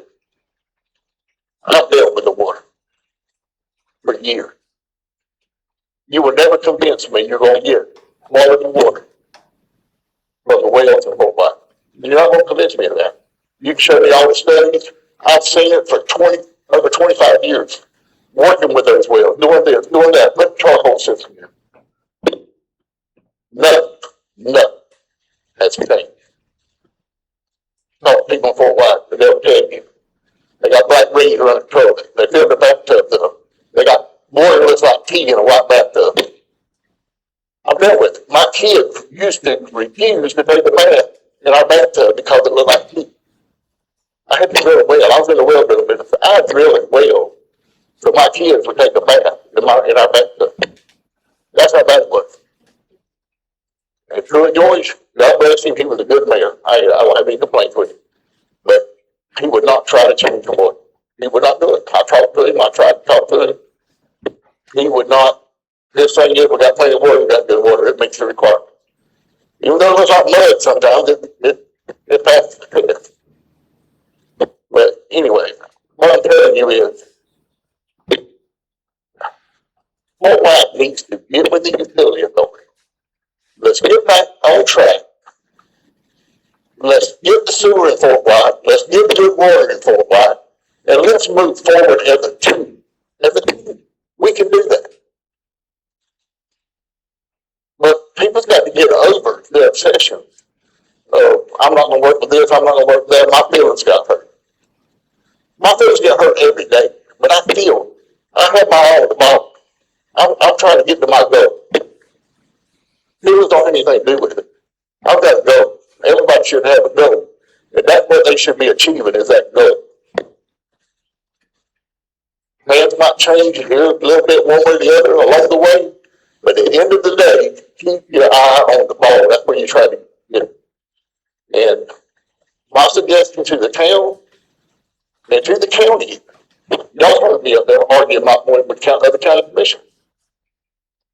Sometimes I feel like I'm beating my head against the wall because feelings got hurt. We got some commissioners here right now. Feelings got hurt. I understand. I ain't dealing with it. It was Fort White. You know what? Fort White's part of Columbia County.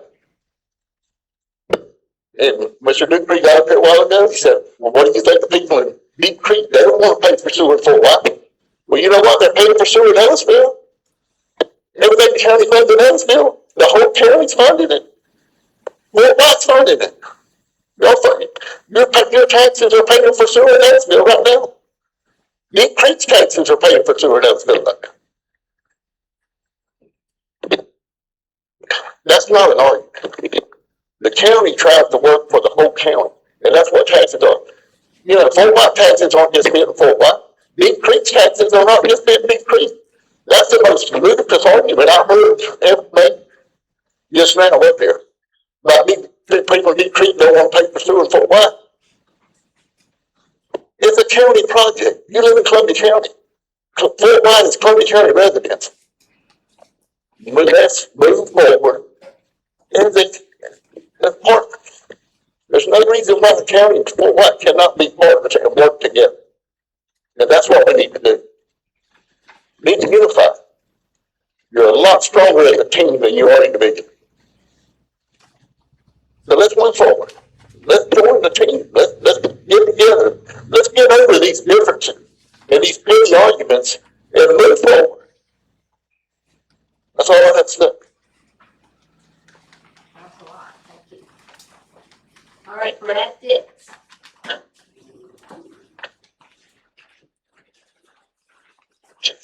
Just wanted to, real quick, Lonnie Harold mentioned this several meetings ago, and I don't think he got, my ears perked up to get the answer. I don't think he got the exact answer he was looking for, but a little confusing, but Mike, are you there? Did you say that the average was 8,000 gallons per meter? But that would be commercial too, right? No, Or is the average residential household using about 8? not to get too nuanced, but the survey that is done every 2 years, it looks at 8,000 gallons because it's a nice round number. Okay. The average use of a residential household in North Central Florida is probably 6,800 gallons. And, yeah, it takes. Well, I ran a utility about 20 years, just about 3 times the size of Fort White. So that was my thing, that we generally had about 3,500 to 4,500 gallons used inside. Over that, people watering outside. And my thing is right now, water's, one other thing, does the city have leak detection? Do they know what percentage of meters have leaks like the city of Lake City does, or not? The city's meters have that capability, but currently the city doesn't have any of the software that would do that. because the city doesn't have any software. What I'm getting at, Utility has the software. yeah, what I'm getting at is the city, like, they know if your toilet's leaking and they'll call you. Right here, as long as water's real cheap, we don't worry that much about it. If the bill's not real high, you pay it. And so my thing was, it's knowing that rates are usually about 3,500, 4,000 gallons. If they're using 8,000 on average, then, how much of that is through leaks? And the biggest thing that I'm getting to is that when your water rate triples, how many people are going to conserve? Right now, if it's real cheap, they'll use all the water they want. But when you triple that bill because they're paying for sewer, even though the water in their azaleas, how many people are going to stop that extra use? And is your 300,000 going to potentially crash because now water use has gone up by 3 times? And I think you'll see significant conservation because people won't pay the bills. So just warning, maybe be sure to look that revenues could go down because people quit using water. That's it. Okay, we've got Mr. Milker.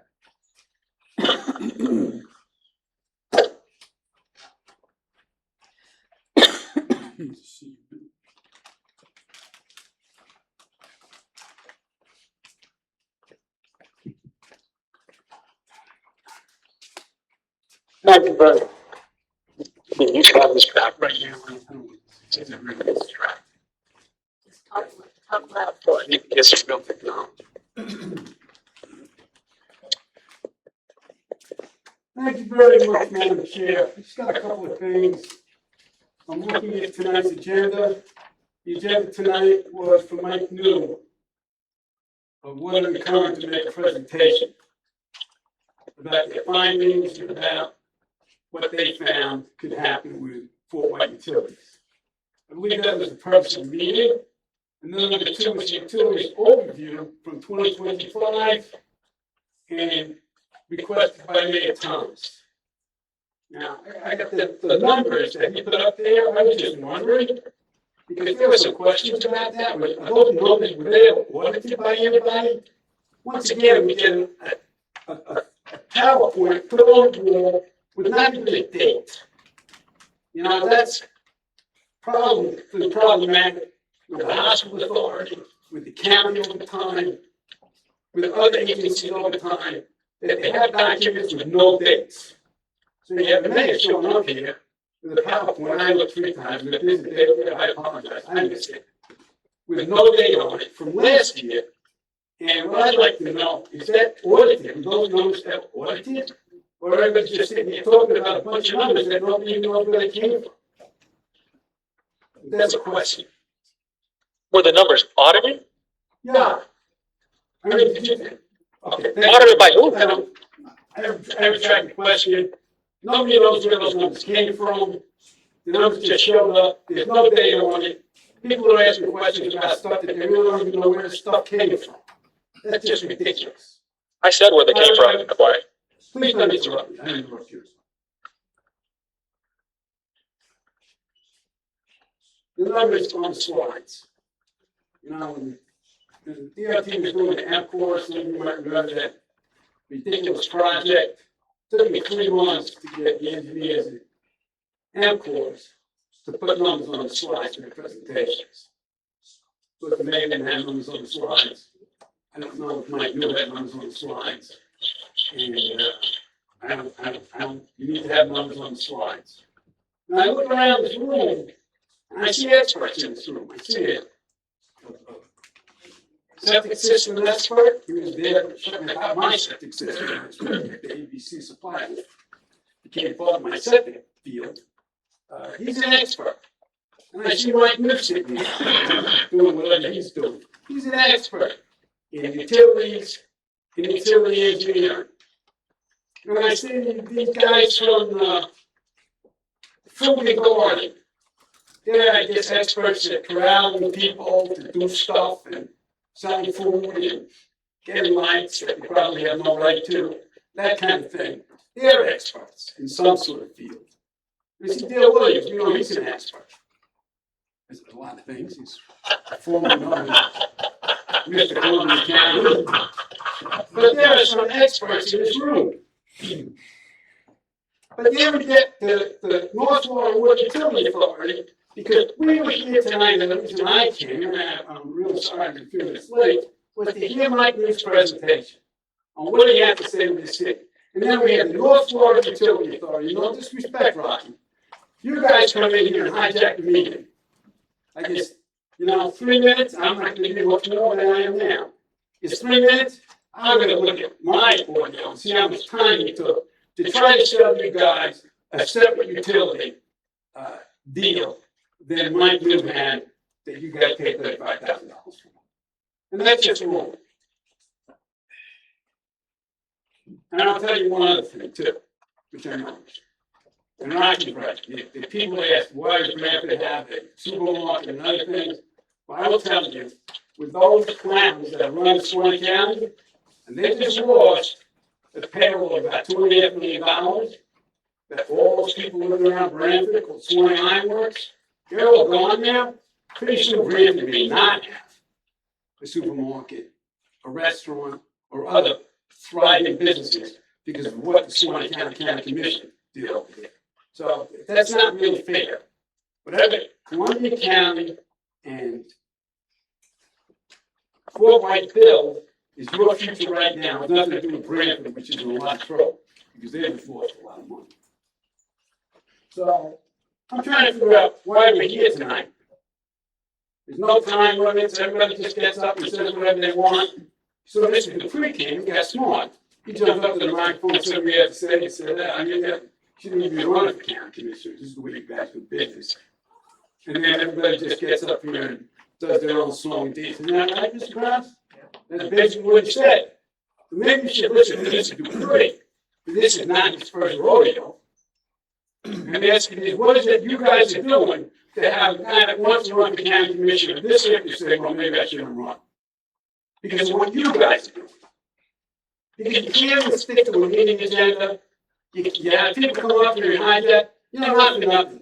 The water utility authority, you guys been good or you may be bad. I don't know. Mr. Murphy sent me, I know he has his own opinions, depending on the day and where you are. But if they want to make a presentation to the authority, you guys, this is my last point, are doing the same thing that the Water First North Florida is doing. Water First North Florida, if you don't know, they want to pump 40 million gallons of clean water from Jacksonville over here. Is they're going to divide and conquer. They want to meet with everybody separately. What did Shannon Roberts just say in the utility authority? The problem, the debate of Columbia County for the last 20 years that I've been following this place. Why don't you just pick somebody and meet with us separately and we'll work out a deal. So I think you guys got to kind of get your act together. Monica's pretty smart. She knows what's going on. Think about what's going on in the future of this town. Because this will only with recalls, which are being done from the mayor's house, it appears, and other things, and from the collective. It's time that you guys need to straighten up your act. Or maybe just quit and just get this place back to the counties. I don't think you guys are doing a very good job. Thank you very much. Well, Waste my time. Thank you. yep, come up here, please. And I meant to touch on this while ago, but I got a little emotional in my mind. Anyway, one of the things I saw a while ago was, can you hear me? Loud. One of the things I saw was, your consumptive use permit. Now, I brought this, I ain't brought the mayor's attention, I know I brought a couple of y'all. Y'all running about 10,000 gallons a day of maxing out your consumptive use permit. Now, what they talked about was applying for more use. Well, he made it, or the way I look, oh, you just apply to get it. Well, we know, Mr. Murphy, we know for a fact that ain't how it works. So we just tried to get, we just got it, consumptive use permit for the mega industrial park. We've had it now years ago. I don't know how many hundreds of thousands of dollars that cost us to get that. We had, basically what we had to do is show we were putting that much more water back into the aquifer that we were pulling out somewhere. Now, it takes a lot of effort to recharge a million gallons of water. And a lot of money. Could you, I hate to put you on the spot. What would you estimate we spent on that project alone? I don't know. It's millions of dollars, I tell you that. It was millions of dollars we spent just trying to get, and we got it finally. after about 2.5 years. It took that long to get. So what I'm telling you is, if you're gonna do this, if you're gonna take it over, you better start that process immediately. And figure out where you're gonna get, do the recharge to get that septic use permit. Because right now, you're about 10,000 gallons a day from maxing out your water use permit. I just want to bring that to y'all's attention. It is going to be an issue. It is going to be expensive. And you've got to figure out some kind of recharge project. City of Lake City is working on a recharge project right now. Go Hill Pond, I don't know if you're familiar with that area or not, but the county looked at that project, was looking at it, the city's looking at it, working on it right now to up their consumption use permit. But I'm just telling you, that is an expensive process and a time-consuming process. It's not just you ask for it and they give it to you. You've got to show you're putting as much water back into your aquifer as you're pulling out. I just want to bring that to your attention. I was shocked at what it cost the county to get that permit and make it up in part and what we spent doing. I'll follow through with that number, if you don't mind. Monica, I know we're ending this meeting, but so tonight we've heard a lot of campaigning and marketing and scare tactics and all of these things. That's just my analysis of it. But there's a bigger picture. So we could talk about numbers and we could talk about all these things. The bottom line is we need to get our act together and make decisions. You do research and research supports from DEP to Department of Agriculture, anywhere you go, is that utilities are often described as the most powerful economic tool a city can control, which is why the utility authority and other people are up here with scare tactics, right? I'm not easily scared, so I'm not easily swayed, never have been. Many small towns struggle economically, and if you look up the research analysis, 90% of them gave up their utilities. So we had this big meeting, how long ago, where the citizens didn't want to give up to the county. If we don't get on board and make a plan that works for us in our town, if we give our utilities away, we're going to give our town away. So there's other, we could talk about numbers. We could talk about the what ifs. We could talk about the risk. Life is about risk. Life is about choices. Those are choices we have to make. And today is on the council to make these choices. And we have to do what's best for the citizens. Other things that are at risk is just not us giving up control, right? So we talk about these grants and things like that.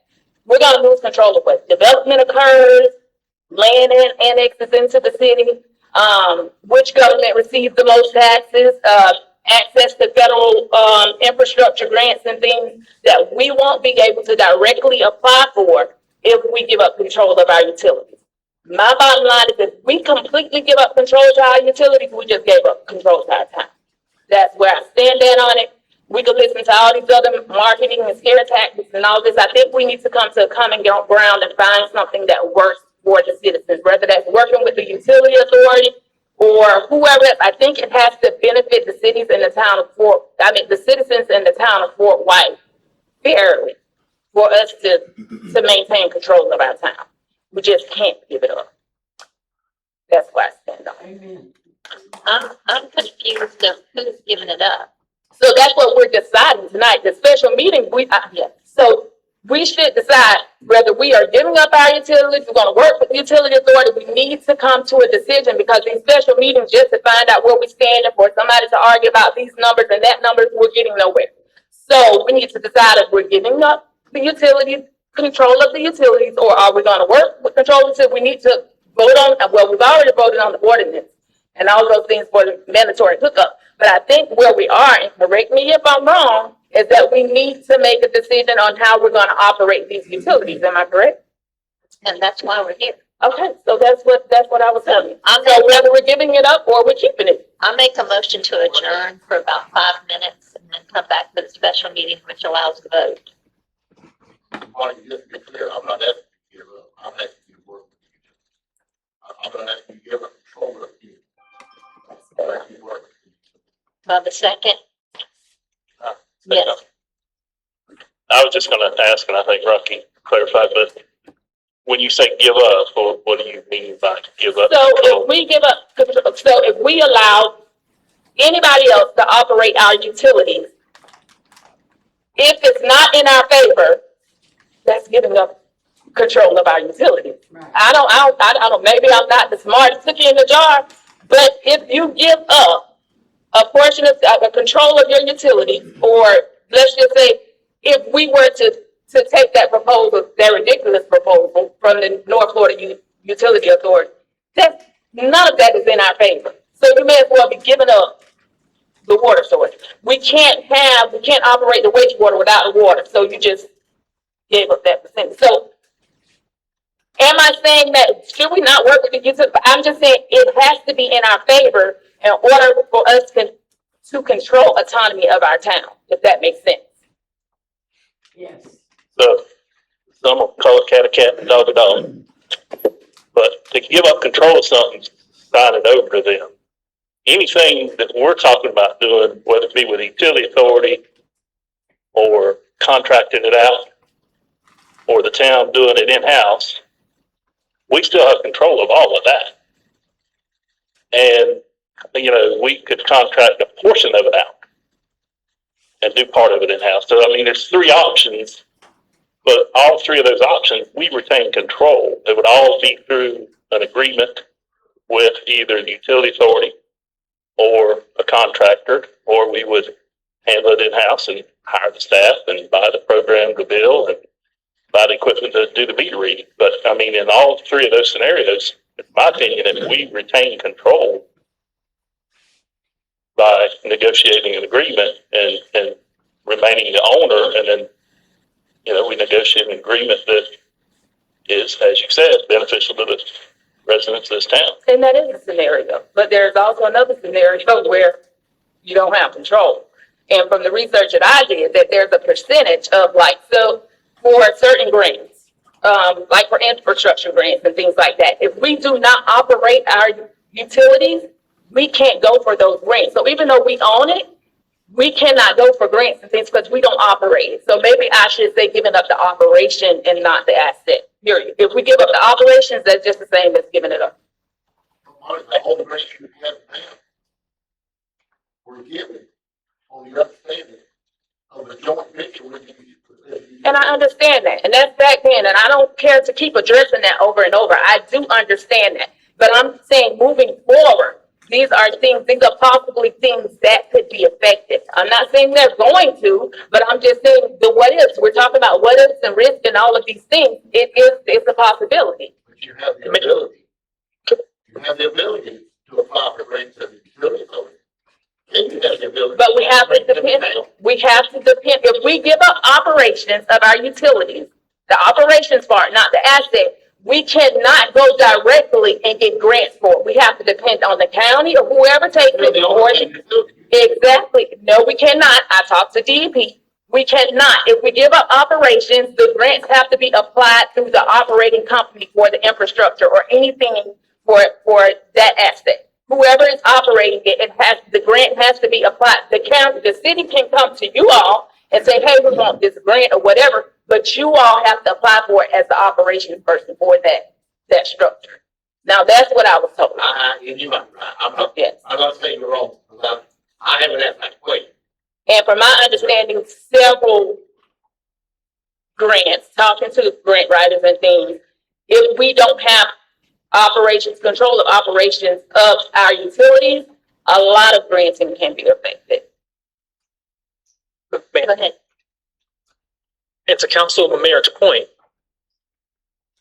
about controlling who can do what. Did anybody out there know that we were on Ellisville water? The water's improved. So excuse me, please. Hold on. You asked a question. Yeah, that's a question. Would you? Okay, it was rhetorical. Nobody had been notified. People don't know. As far as I thought it was pretty clear that it was rhetorical. So, and I also understand that they just increased the consumptive use permit for, in order to hook up the town of Fort White. Is that right?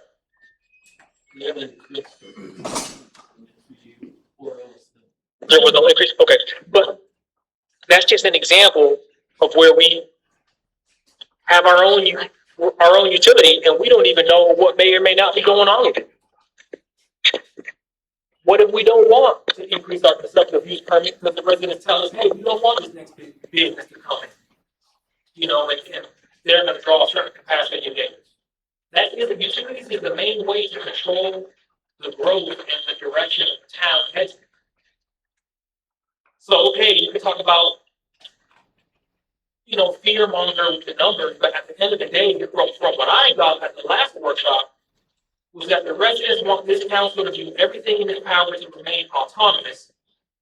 And so that ultimately we answer to the residents, not the two Columbia County commissioners, the 20 county commissioners, and the member at large.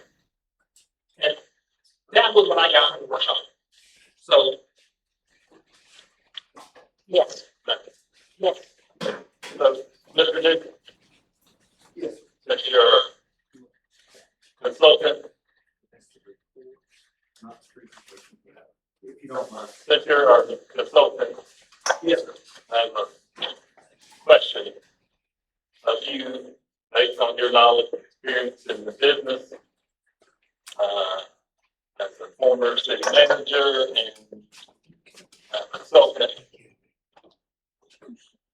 Just say we decided to put this out for a bid for operations and maintenance of our plants to Woodard and Carter. And we retain ownership for that. We have contract with you to operate and maintain that plant. Does that have our hands on funding? Need a grant?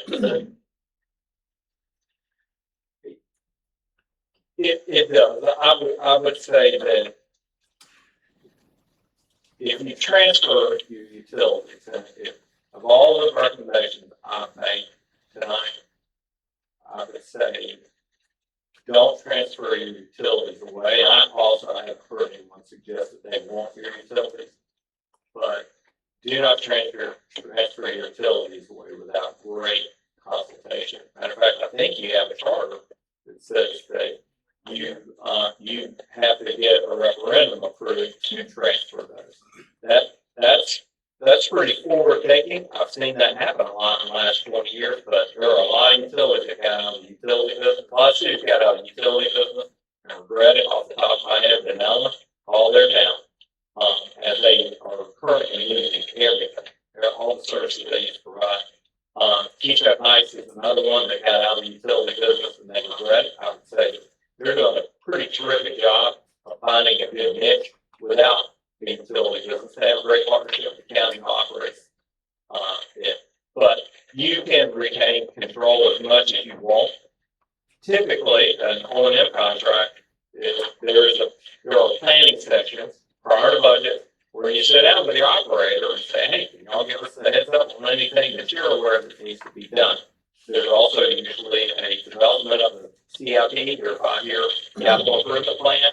These are all the things we need to be planning for, you know, and whoever's managing that, is looking at it. You know, someone should be saying that, hey, our Kentucky use permit expires in 2 years. And we know that it's about a year, takes about a year's worth of negotiation to get a new one. And so we got to start moving, and that'll probably cost, 20 or 25,000 to get a consulting firm to take you through that. And frankly, I don't think your staff working here have the capacity to do it because it's not just fill out an application. There is some real negotiation that goes on in them because they are trying to ensure that you are conserving water to the extent that you can. Now, you will have water to trade off. You're about to put a wastewater plant into operation and you're gonna treat it to AWT standards and return it to the aquifer.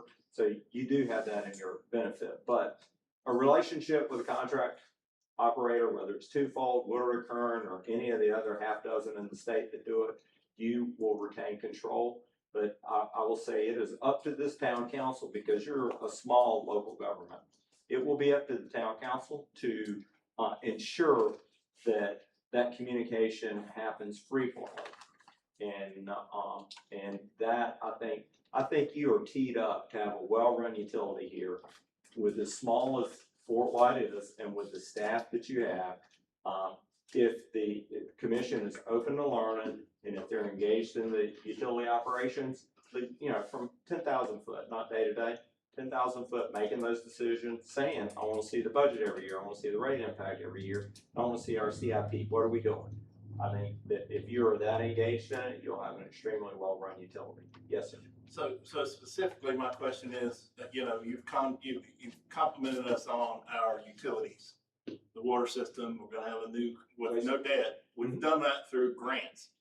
If we were to contract with either Woodard and Curran or the utility authority, would that eliminate our ability to expand that or upgrade it in the future through grants?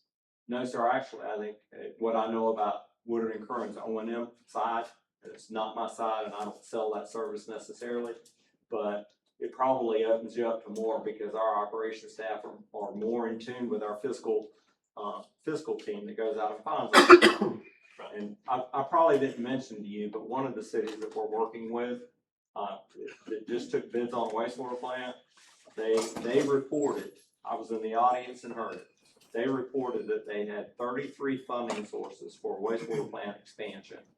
And that included grants, that included loans, that included impact fees, and all those sorts of things. Going out and finding how do we afford utilities is absolutely a strength of Woodard and Curran. It's not to have too much of a commercial for Woodard and Curran. That's what sets them apart from the other consulting firms in the world. I have What kind of agreements do y'all work out with municipalities when you take over the water sewer and buy out all municipalities? Typically, we operate the utilities through a contractual relationship and don't assume ownership. We're just hired staff to go run the plant and to apprise the city council or the utility director, keep them apprised of those day-to-day operations. And, I give you, here's a good example of Fort White. Your green sand filters and your activated carbon filters are spent. They're as used up as they can be, and they're not going to perform if you don't replace the media. They just won't self-fill. No one has advocated that. You got a fairly new council and an operator.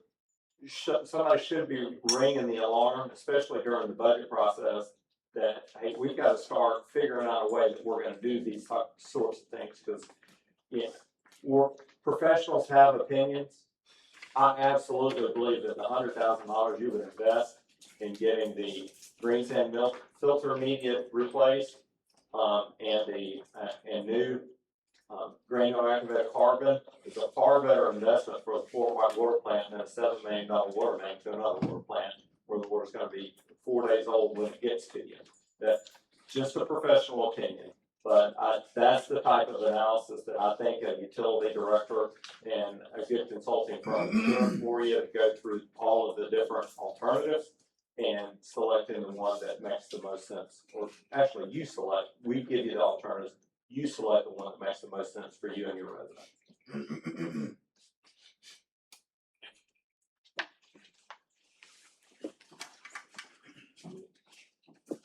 Motion to adjourn for about 5 minutes. Can we there's no agenda packet or anything in regards to this? Is this something that possibly we need to put up to Monday's meeting? Because we don't have anything for the special meeting. Is that a motion? I agree. Have the regular special meeting. I mean, the agenda was put out. I have an item I'd like to, The agenda was yeah, let's put it out. I got a packet today. It was online. for a special meeting? Yeah, it's online.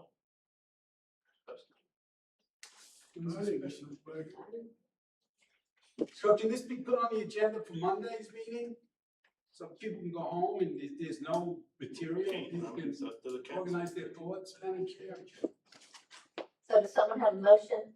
Monica, are you making a motion? I make a motion that we postpone the special meeting until, included in on Monday's, agenda. Kelly, you're hearing that? Yep. Is there a second?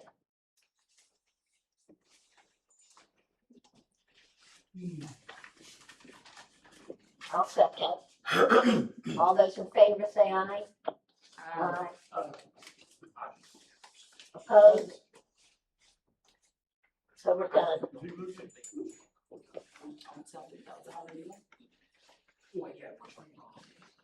You adjourned, Madam Chair?